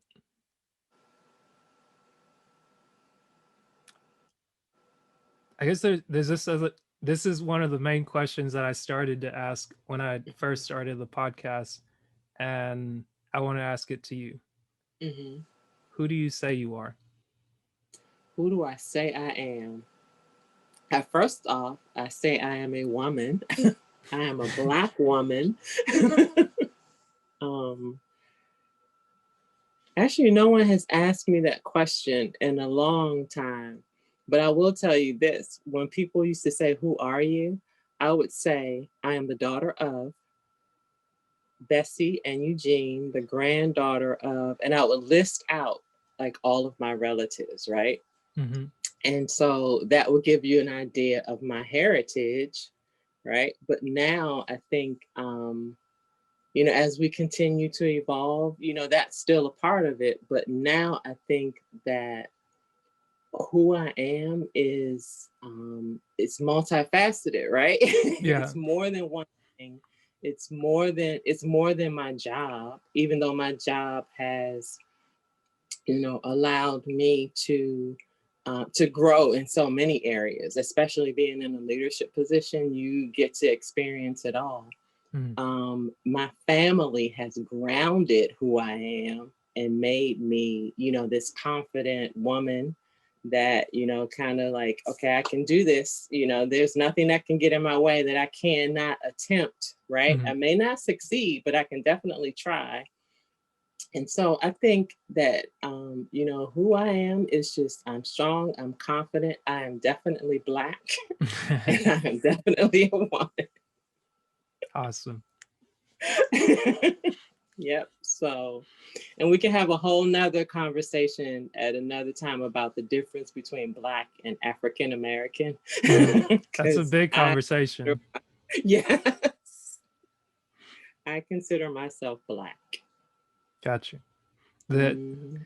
I guess not to not to devolve into a tangent, but I guess when I look at it, like just the words by connotation or by definition, um, I know in recent years I've started to kind of educate myself on um, on different things, but I guess maybe the things you wouldn't typically learn from school. And instead of taking the approach of like, Mhm. why didn't they teach this us in school? Oh, this is a waste. This is a that. Right. It's like, no, I just kind of left that approach alone because it's like, it's not really going to do you much good to dwell in the Mhm. past and to be like, okay, well, Yeah, I mean, certain things are probably set up against you, but if Mhm. you're gonna focus on that and not seek out um, new resources, especially in the year 2021, and like look at what's Mhm. available to you, and it's like, Right. hey, just as quickly as you can get um, DoorDash, as you can get Netflix or whatnot Mhm. on the internet, like you can get education on like a Bible series I started listening to. Yeah, You can it's get like you mhm. can get history lessons on like Black history if you want, like Mhm. proper history versus like Mhm. history that's not so true. And you can get educated from people, even like even being able to look back at some of the same points that come around, like during Mhm. election year, obviously that's what we just went through, and Right. like the same points that people hit on over and over, like going back to the Chicken Little story, being able to distinguish between the noise and like what's actually happening, understanding Mhm. um the importance of what money means, because so many Mhm. people are stuck on that misquoted Bible verse saying the love of money is the root of all Mhm. evil. And I think I said it right. It's the love of money, not money is the Mhm. root of all Right. evil. Right. And just kind of understanding that, building a better relationship with, again, Mhm. with myself, with the things I know, the things that I don't know, or just kind of just being open to be like, okay, like I wouldn't have I wouldn't have guessed that, or I wouldn't have seen that. Like I say all that to Mhm. say, when you point out specifically Black and African American are two completely different things, because there's different reasons for why it's being used interchangeably. And I Mhm. just kind of find it funny because, like, me, by definition, I am an African Mhm. American because I was Mhm. born in Africa and I became an American, I agree with you. not just by living here, but also by going through the naturalization process.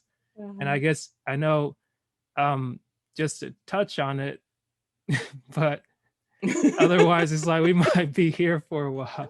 But it's like, just to touch on it, it's like I understand where I think someone said, when you take the term, when you're using the term African American in place of Black, and you don't want to, like, some people might say they don't want to distinguish the two because they don't want to create separation. They, like, there's this talk Not of like in, separation. It's just diversity. right, and It's that's the diversity. right, and that's the other thing. It's like when you look at Black, it's not, a lot of people have used it in negative Yeah. terms, negative connotations. Like it's funny seeing the different things that kind of popped up as you see the worst of it with the incidents from last year, but Mhm. there've been incidents from years before, but you see kind of like how Hollywood is kind of like cannibalizing itself. You see, Mhm.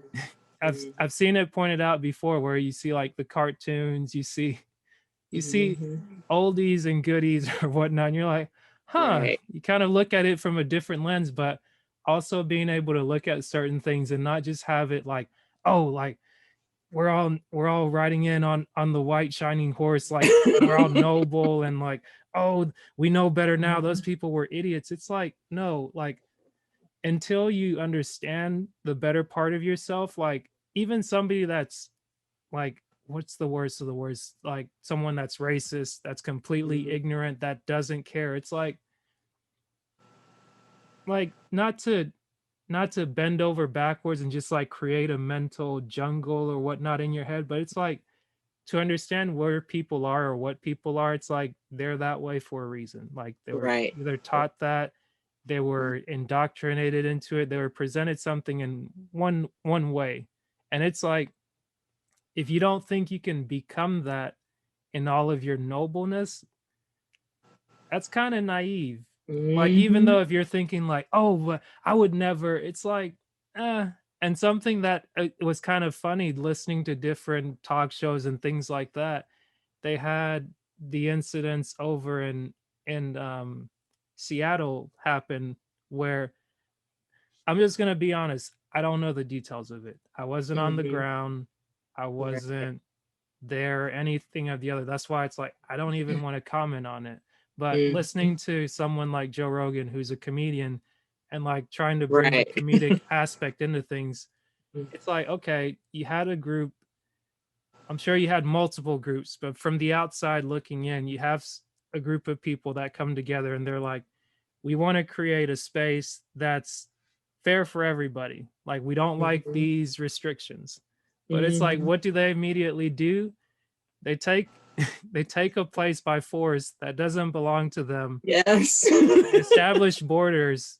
They put guards, like armed guards on patrol to say, okay, we're putting in these rules. It's like, you were about peace, love, and just like everybody's welcome. Right. And it's like, they quickly created a segregation section. It's like, this is for colored people and black people only. It's like, here, if you're white, you're just gonna be over there. Shame.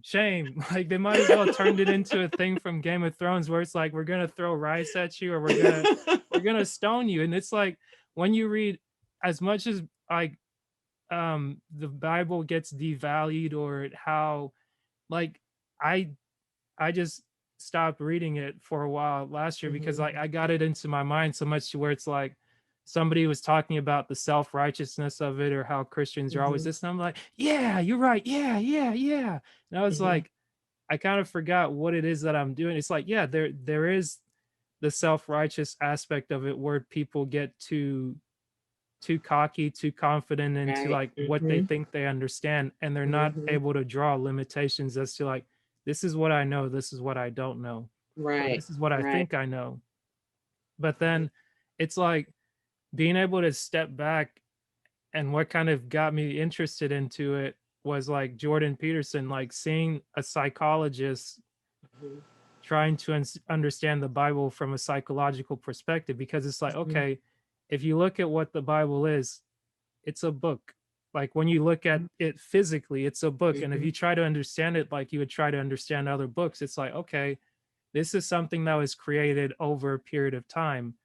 And for something like that to survive, there's still things in there that happen that's of value. It's not just something you just throw away because somebody misquotes it over and over and tries to tell you you're going to hell because of this right here. It's like, you missed a whole lot before you just got to like, you're going to hell, God hates you, God hates this and that. And it's like, I don't know if he necessarily likes you and your approach either. Like, but I said all that to say, like, what happened over in Washington is almost, it points to many things that happen in different parts of the Bible, where you get to like, okay, they're getting ready to stone a prostitute or they're getting ready to stone somebody that's saying something that's not popular. It's like, everybody's so excited about like, oh, the government's this. And I'm like, the government is people just like you. It's not, they're not just like this mythical thing. It's like, there may be, but there's always this idea of people talk about, oh, the Illuminati, the Jesuits, the this, the that, the this, the that. And it's like they may be there. I don't know. But if I'm going to focus my attention on getting even with them or getting whoever they are, and that's what makes it like that mystique. It's like it's like, oh, I'm going to start talking about them, and all of a sudden that computer stops working, the internet, oh, they're watching, they're like, it's like they could be, but it's like, okay, assume that they are. Is the way that you're going about things just loosey goosey? Is that going to work? Like, if somebody really hated what you were doing, like, is you're going about it nonchalantly? Is that really the best approach? Like, are you just going to gear up for war and just be like, oh, I'm going to do all these things? It's like, good. Like, maybe that might work. But like, at the end of the day, is it building you or is it tearing you down? Right. And is it unifying or not? Right. Are you now becoming, the part of the population that segregates itself intentionally? Right. just seeing those different things, I was like, wow. Like you went Oh. from it's and that's the danger where it's like spending time. I'm still going through the process and I'm not beating myself up about it anymore because it's like going through the process of understanding myself Mm-hmm. because I signed up for this program where it's called self-authoring through Jordan Peterson. And it's Mm-hmm. like you basically go through your past, your present, and your future. You go through a Mm-hmm. series of questions to kind of Oh, unpack things from your past. okay. For your future, you're looking at what are 8 different goals. And that's kind of where I Mm-hmm. left off. I think I maybe have 16 different sets of questions to go through. So it's very Mm-hmm. tedious. And that's one of the things I was like, I had to kind of say, okay, this is going to take a while. And it tells you when you're starting it, like, give yourself 10 to 15 minutes as you write these. If you need to take a break, go and take a break. And Oh, another thing is, wow. he was like, Wow. even if you want to do this as terrible as possible, do the worst job you can. Like, Mm-hmm. misspell it, everything like that, but just get through it. Because, like, as you go Get through it the out. process, Yep. you're becoming something new. And like even in writing and setting goals, it's like part of the thing that he asked is like, um, is this a goal worth having? Like you ask yourself, Mm. like, why am I doing this? Am I doing this for somebody else or am I doing it for me? If you're doing it for somebody else, like that's good to know. Just be aware of that, but Right. Right. don't Be create honest with yourself. right. Don't create like this disillusion in your mind where it's like, oh yeah, I'm doing this thing. And it made me think of something you were saying earlier where someone he became very big in the news because people were like, oh, he's radical, like just Mm-hmm. like the Mm-hmm. talking points, the highlights, the things like that. And I think he got sick during 2020 and a lot of people were wishing him well. And I think something came out recently where like a New York article or maybe like a British article.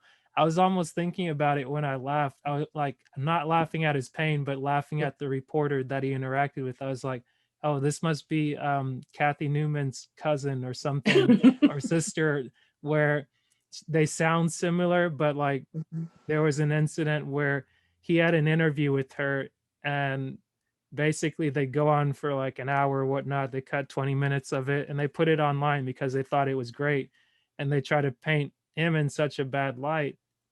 And just listening to it, and I think one of the beautiful things about YouTube are the comments because Mm-hmm. um every time he makes a statement, every every 2 minutes or so, maybe it's the way it was cut, but just like the flow of the conversation, it seems like it's just back to back to back. It's like he'll say something and she's like, well, you're saying, and at one point it's like he makes a statement and he's somebody that's very methodical in his speaking, Mm-hmm. Mm-hmm. and she's like, oh, you're saying women should just quit, they shouldn't give up, like there's no place for them in the workplace, and she's like just quoting like the most insane things. Wow. And what somebody explained is that she may not be doing it on purpose. Like what she's doing or what she's experiencing is like almost that cognitive dissonance where you've already built an idea of this person in your head. So whenever you're going Oh. into the interview, you're just Mm-hmm. in this attack mode. And it's you just attack, attack, Mm-hmm. attack, attack. And as the interview went on, I think he explained this later on a podcast that I listened to, Mm-hmm. and he was saying like he stuck to his guns, and it's like being able to stick to who you are, stick to what you believe, Mm-hmm. and taking the time to explain it. Like at one point in the interview he stumped her, but where he thought he could have used that opportunity to say, to like help her maybe in a psychological Mm-hmm. perspective, to like help her kind of Yeah. get off of the track, he was finding like, I got you, kind of just like, I Oh, finally won one. But it's like to him he was like, oh, I missed an opportunity there to like deal with what's help going her on. to grow. Right, because it's like that's not that's something very rare, because a lot of times when you get into interactions with people, it's like everybody has their preconceived notions, and it's very Mhm. rare that Mhm. you're going to have a conversation with someone where they're willing to allow you to like not only express your ideas but convince them of something that they've already rejected in their mind. Mhm. That's like, And that's why I'm always appreciative, because everybody does. They have their preconceived notions, but I'm always appreciative of people that will have an open mind, right? Like, this mhm, is what I believe, and you're not, there's probably nothing you can say that can stop me, but let's have a conversation. right, Let's have an open and honest conversation. And where you can point out what you think are my preconceptions, and I can point out what I think are yours. mhm, But so many people are so fragile and cannot have those conversations. And I think it is harmful, for us as a community, as a country, right? Because if yeah, we could honestly have those conversations in the United States of America, we will be much better off. But right, people, their egos, whatever, are just so fragile that we can't get there. We right, cannot have those honest conversations. and that, It would be yeah, great if you could have a podcast about the Confederate flag and everybody right, could bring their authentic selves right, and have honest discussions, right? yeah, But it, you just, I don't know, people are just, I guess, so just rooted in what their beliefs are, and that, I honestly think they're just too fragile to have those honest conversations. So, yeah. I, the reason I laugh or smile at that is that when you say that, it reminds me of myself because in any point where I've tried to have a conversation like that, hmm I've either checked myself in it or more times than not after the fact. And I had to admit that I'm trying to convince someone of something they don't believe. And to some right. degree, it's like, I don't need to do that. And then on hmm another degree, I'm like, I'm not skilled in that way yet. hmm And it's when I think about it, that's why it's like when I see other people that have really mastered what it is that they talk about, but they still keep an open mind, like I appreciate that because I'm like, okay, that's kind of a blueprint of how to do it. And Right.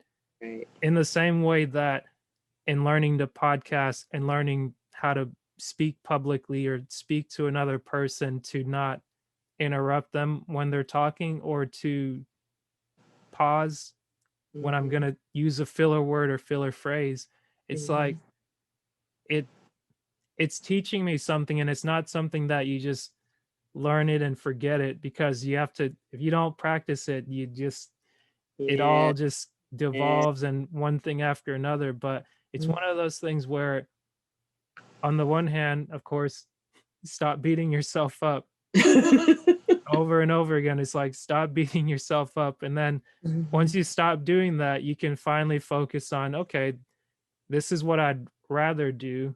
and how can I work on it?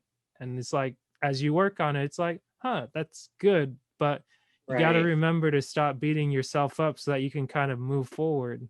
And it's like, That's true. That's true. Because I yeah, think you hit on a very good point. Sometimes we spend so much time beating ourselves up for what we didn't do or what we didn't approach. mhm, It's a waste of time, right? We yeah. could have been positively working on something else. I So mean, you're right. sometimes You're right. people view it as the, what do you call it? So, I mean, in some cases, some people might say it's self-assessing or Mm, it's taking constructive feedback, but you know, I think it's like for our personality type, like when you're doing it. Or maybe you don't know. You don't sometimes you don't necessarily know when you're overdoing it, but more times than not, it probably benefits you to be doing 90% of the time positively what you can do. right. It's Right. like one day, 1 hour, or something that you do with somebody else where it's like, okay, disclaimer, during this hour or for 15 minutes we're going to talk about this, After we Mhm. talk about that, we're going to let it go and move on. We're not going to Right. dwell on it. If there was a goal that needed to be made from this, we're going to do that. But every Right. interaction we're going to have isn't going to be just this like violent, like Mhm. just you're going to come here and you're just going to get beat up. Like there's some Mhm. days you got to go to the gym, or if you do martial arts, there's some days where, hey, you got to get in there and just get your licks. Yes. But there's other times where it's like before you can be just getting your licks, I'm pretty sure there's a training phase or there's a workout phase where it's like you've got to learn the techniques. Mhm. You got to learn kind of like the step by step, because otherwise, like, I don't think it's a very good gym or a very good um instructor if they just have Mhm. you come in and get just beat on Beat up over all the and time. over and over. It's like for some people, it's like back in the day, they're like, oh man, it's the thing that you do. And the reason Mhm. I use that analogy is because that's a lot of what I spend my attention on. I watch a lot of mixed martial arts, specifically Oh, okay. UFC, but it's Mhm. like insane. Like I watch the interviews that they do. I watch the a couple YouTube channels where it's like they'll do talk shows and things like that. They try and Mhm. understand the fighters, and something that's come out more and more since CTE's become a bigger thing through Yes. football and different things like that. Obviously, it's an issue in fighting, and you see people that will get into these wars where they'll be bloodied up. They're just sitting there swinging, Right. throwing the kitchen sink and everything. And it's like present day people are thinking a little bit more about like, hey, like I'm gonna have kids and I'd like to play with my kids. People think back to Mhm. like Muhammad Ali and seeing like Yeah. how he was so energetic. And I saw a couple Mhm. videos with him on YouTube where it's like somebody put it found a way to put it up like the recordings from the 70s or the 60s, and just see Mm. you see how the audience was, and like you see some similar tricks or things that people would use, Mhm. but like I I'd heard of him before, but actually Mhm. getting to see him with my eyes through the screen and just be Right. like, you see his demeanor, you see what he's saying, and like Mhm. you may hear some of the similar you hear similar beats into like his rationale, his perspective, Mhm. and what certain people say today, but at the same time I see the human side of him to where it's like these are the things that he feels, these are the things that he thinks, Right. like here's his banter, here's his funniness. Him and the Mhm. host, they're able to go back and forth and just kind of like build that rapport. And it's like things like that took time, and they still take Mhm. time, because Mhm. the things that try to get uh microwaved or like done in quick succession because like Mhm. everybody's just got to consume, it's like Right. Right. those things don't age so well. Like so many That's people put very their foot true. in their mouth, and like I think most recent you had somebody Stephen A. Smith, he's like one of those the talking Yeah. heads on ESPN. Mhm. And I think, yeah, at the end of January last year, there was a fight between two high profile fighters. One of Mhm. them, he's called Cowboy Donald Cerrone, and the Mhm. other guy's Conor McGregor, who's like the biggest thing that kind of like put MMA back on the map mainstream, because he just like crossed over into everything. And Mhm. McGregor basically came in and beat Cowboy in 40 seconds. Wow. And and it's like for somebody that doesn't understand what goes into a fight, Mhm. Stephen A comes in and he's just like, "Oh, he quit. The Cowboy quit. He just got beat up. Like he put it on him and he just quit. He found a way out and this that." And it's like you don't say that to a fighter, because like to understand what's going on, you have somebody stepping into a cage to face another man with gloves on the hands, but it's like you're basically stepping into a cage in front of thousands of people, millions of people watching. You've Mhm. done Mhm. preparation for weeks and months on end, and before they go into the ring, they hug their loved ones, because I guess it's kind of like uh Oh, wow. they hug their coaches, because it's like Mhm. you don't know if you're going to get knocked out, you don't know what's going to happen. Like Wow. there haven't been many deaths or anything like that, but Mhm. it's like obviously now people are seeing residual effects and they Mhm. do everything they can to protect the fighters. But to take all that preparation and just because you Mhm. see the end result of 40 seconds and you say that a fighter quit, like he got dragged through the mud Oh. on that. And then there was a video that he put out, and Mhm. obviously somebody in his corner didn't tell him it was a bad look, but he put this video out and he's sitting here doing practicing drills, hitting mitts, like he's hitting one up here and he's swinging down here doing a groin punch, and it looks so bad. And it's like people went in on that video. They just tore him a new one because it's like I guess you get what you put out. Like Right. if you're gonna be up here and pretend like you know something because you're on the platform. Obviously, you're on Mhm. ESPN. Like him and Skip Bayless were like the guys I would talk. But like Mhm. sometimes whenever I look, I was like, I can't listen to that. You guys are just you got the energy, and I'm sure somebody listens because you got to be on there every single day. You present something, but I'm like, I can't do that. But Wow. when this whole thing happened, it was just like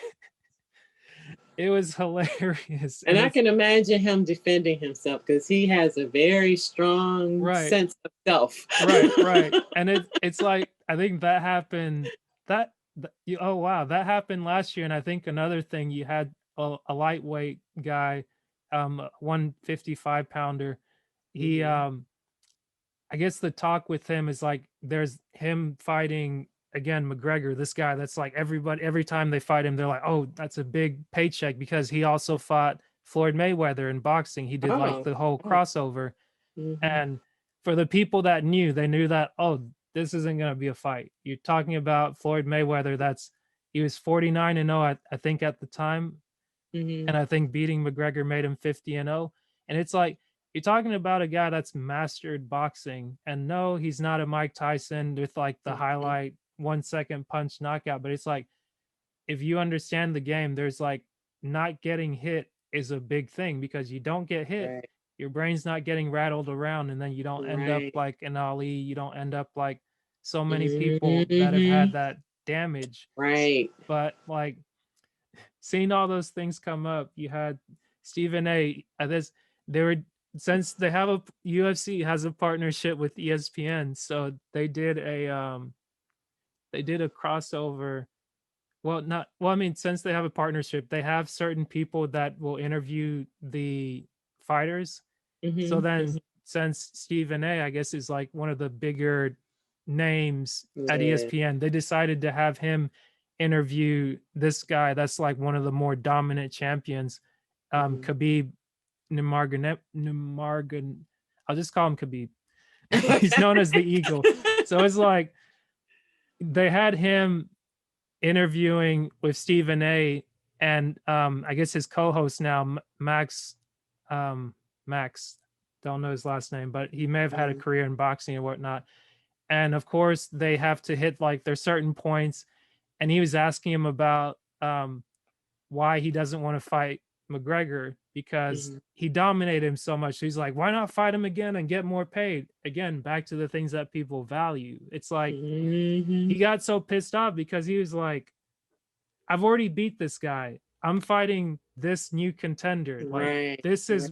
is what I'm doing. And he essentially told Stephen A off, or I think the other guy, where he's like, you guys need to do your research. Like, don't just ask the questions that are on the paper Good because for him. it's like you're sitting here asking me about this MFer, and it's like, no, I'm not doing that fight. This is the thing. And he went on and he dominated the fight, but like I guess Stephen A just had that look in his face where it's like the deer in the headlights, and even kind of in laughing at his pain and whatnot, I'm like, now that I think about it, I'm I'm thinking like, oh, ha ha ha, but like I gotta look at it in myself to like enjoy it in the moment, but also remember it's Mhm. like he's a person, he's human, Mhm. and like Right. how Right. would you respond if it was you? And it's like you're sitting here making fun of him, but like, what are you gonna do to not repeat the same things? Like, how are you not gonna put your Right. foot in So your I mouth think today?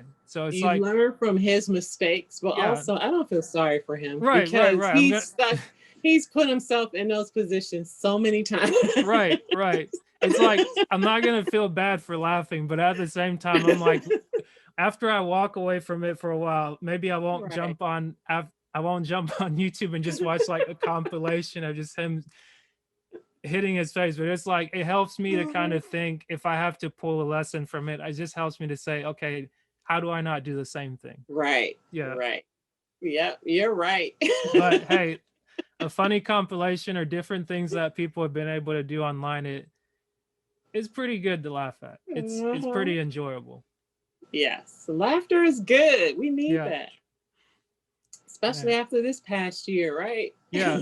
I mean, it's another thing. It kind of reminds you, it's like, you have to be able to laugh, like, especially for those times, because it's like, if it's everything's just serious, oh, this is going down, like, the thing I ran to is comedy, because it's like, you need that. And I think so many comedians were affected by it where they couldn't go on tour, but thankfully some of them, maybe through Joe Rogan, like, they started podcasts, or they'd been doing podcasts, so it was able to sustain them, and other people were able to build followings and things like that. And like, you've got guys like Bill Burr that gets on and he does like a Monday or Thursday show where he'll just like rant or just do like a monologue where he'll talk for about an hour.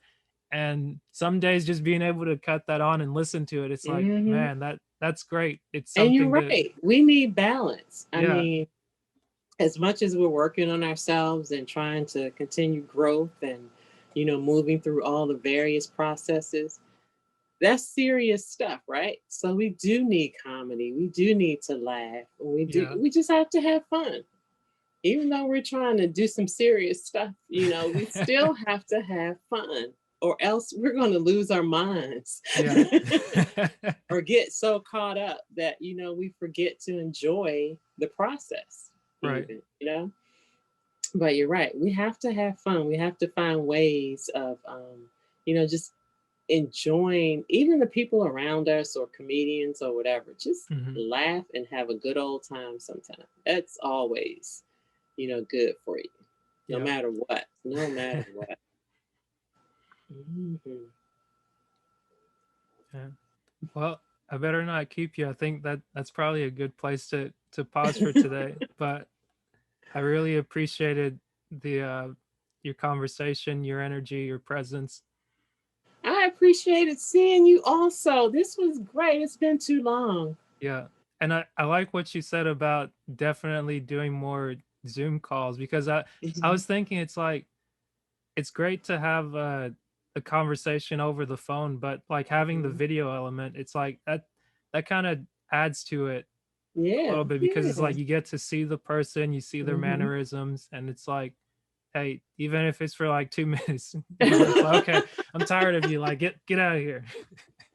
It's like that still does something good. Yes. It was great to catch up with you, man. It's been over a year. Yeah. Wow. Yeah. Crazy, huh? I know. But, who would have thought? Yeah. But I'm glad. I guess I keep re-emphasizing it. It's like, in doing the journaling that I've been doing through the Panda Planner, I found that thing back in like 2017, but like, being easy on myself again and going back into it, it's one of those things where it encourages you to do a gratitude practice, writing down 3 things you're grateful for every day. And when I finally shook off the cobwebs and I'm like, okay, I'm focusing on the one thing, I really had to think. Once I stopped dreading like the event in 2020, I was like, it wasn't a waste. Like, I got something from it. Like, I kept thinking monetary. And I was like, no, like, I thought for a minute and I was like, I met you and I talked with you on multiple occasions, because it was like, it was a 2-day event, and we went, like, we sat there in the meeting room in the hotel, and the like getting on the bus and going to see the different properties and things like that. And I was like, that was the highlight of my weekend, like, to be able to talk to you, because it's like, we didn't we didn't necessarily talk about real estate. I think we talked about Mhm. like ideas we had, but you talked to me Right. about like Mhm. what North Virginia is like, being from the Mhm. area, seeing it change. I think someone had Mhm. a magentifier shirt on, and we were kind of confused, like Right. what does that mean? Because it's like that's a whole nother conversation, like Right. the context that's brought into it. And then of course like the DC Invest people, um they had like a mix. I think one person or a few people in the group were black, some were white, some were Mhm. Mhm. maybe Latin race or something like that. And I Mhm. think it was maybe one of the girls that was one of the ladies that was white that had it on, and I was like, that seems like a weird Yeah. that seems like a weird irony. And it's like, as we were talking about it, it's like we should go ask her. And I was like, okay, I will go ask her. And kind of just that, like, just jump into something where it's like you don't know, and you don't go asking like in a confrontational way. It's like, Mhm. I was just curious, what does your shirt mean? And it's like, oh, okay. Well, I think she was there, and the other guy was there that was black. It's like, well, Mhm. we wear it because um gentrification is a process that happens where you have um big businesses, or a lot of times people would say white people or Mhm. people that Mhm. just have money come in Mhm. and basically uproot the people that live there. Right. And their thing was like, well, the reason that we wear it and we have like the hashtag for it, I'm a gentrifier, means if that's happening anyways, let's get our money together and do that for our communities. That way it's like we're the ones that are building it up, and then Mhm. we can make more for ourselves, and then allow, like, we create the space that we want to see. Essentially, it's Mhm. like we're Mhm. not just going to wag our finger at it and be like, oh, we're being gentrified. It's like, okay, I'm going to be a gentrifier, and I'm going to go in and I'm going to build it. And if it's for bringing more people that look like myself in the area, I'm going to learn the system. I'm going to learn how you put this property together. And I think, what was it, that huge place was Mhm. was it like $1 million or over a couple $1 million that it cost them to The like renovate? multi-unit Yeah, place, that, I still talk about that place to this day, because remember the basement units yeah, that had the windows in the ceiling, right, essentially? They were like 600,000 right. for That's the what it was. basement units. And Right, I'm like, they don't even have windows. They can't even get sunshine down right. there. It's like you have a couple of windows, but it's like just seeing like somebody's gonna pay for it because of the work Mhm. that they put into it and the quality of it. Mhm. Like you walk into Mhm. a room, and it was maybe this whole unit had 16 rooms in it, I think, Mhm. because it's like Mhm. it Yep. splits into different ways, and you have Mhm. like 3 rooms in the basement, Mhm. another on the next floor, 4 rooms. And if Yep. you're like, if you want to be in the roof suite where you Mhm. can walk out on your roof, see Mhm. the That was Washington for Monument. $1 million. Those Yeah, units were for that's a what million. it was.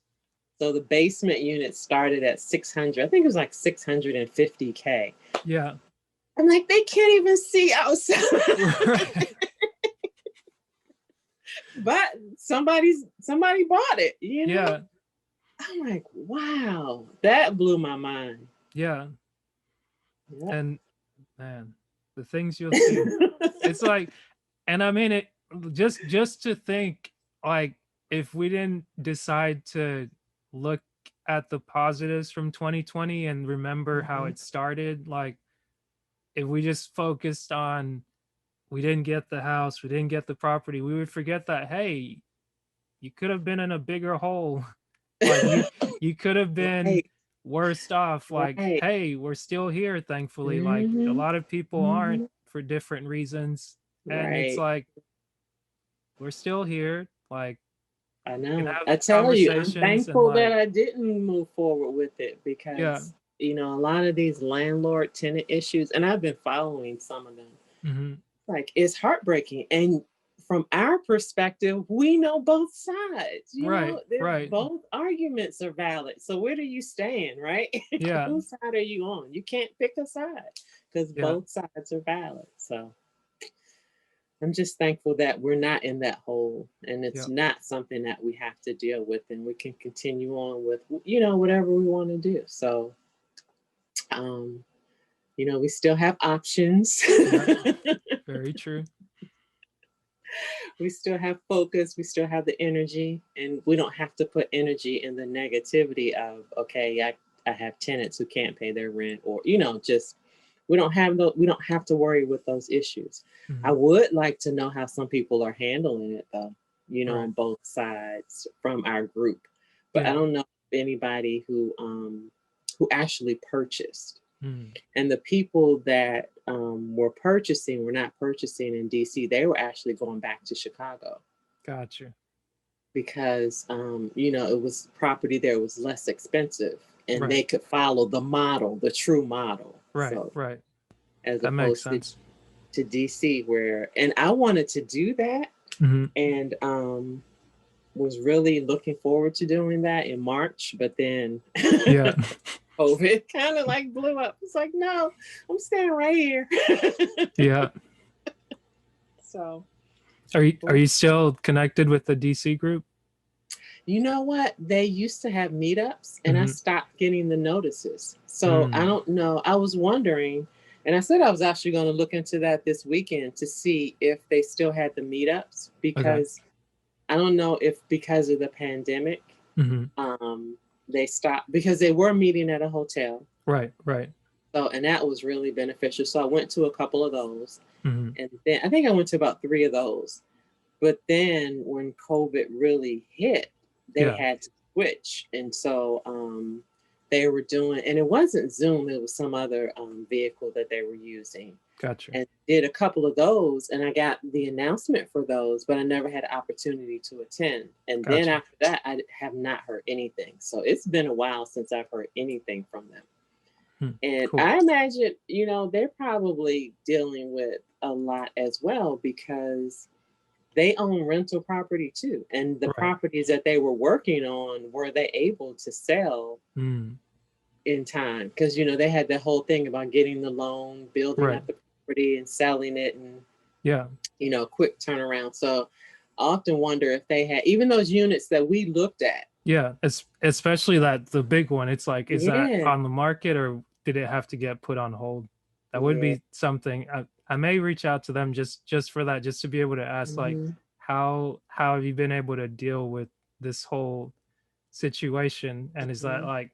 is that something that you anticipated? I know it's kind of weird to ask that, Mhm. but it's like, whenever you're going into stuff, like, do you ever think, if everything just, if the sky Mhm. just falls out, like, am I And, gonna? you know, I would hope that they would have plans in place, right? Yeah. So in case there's a work stoppage, or you know, they can't get permits from the city, that they will have resources in place to sustain them. Right. So, but that, let me know what they say. That's an Okay. interesting question. I will. I'll do my best. All right. Well, it was great talking to you and catching up. Likewise. Yep. So hopefully we can talk again soon. Yep.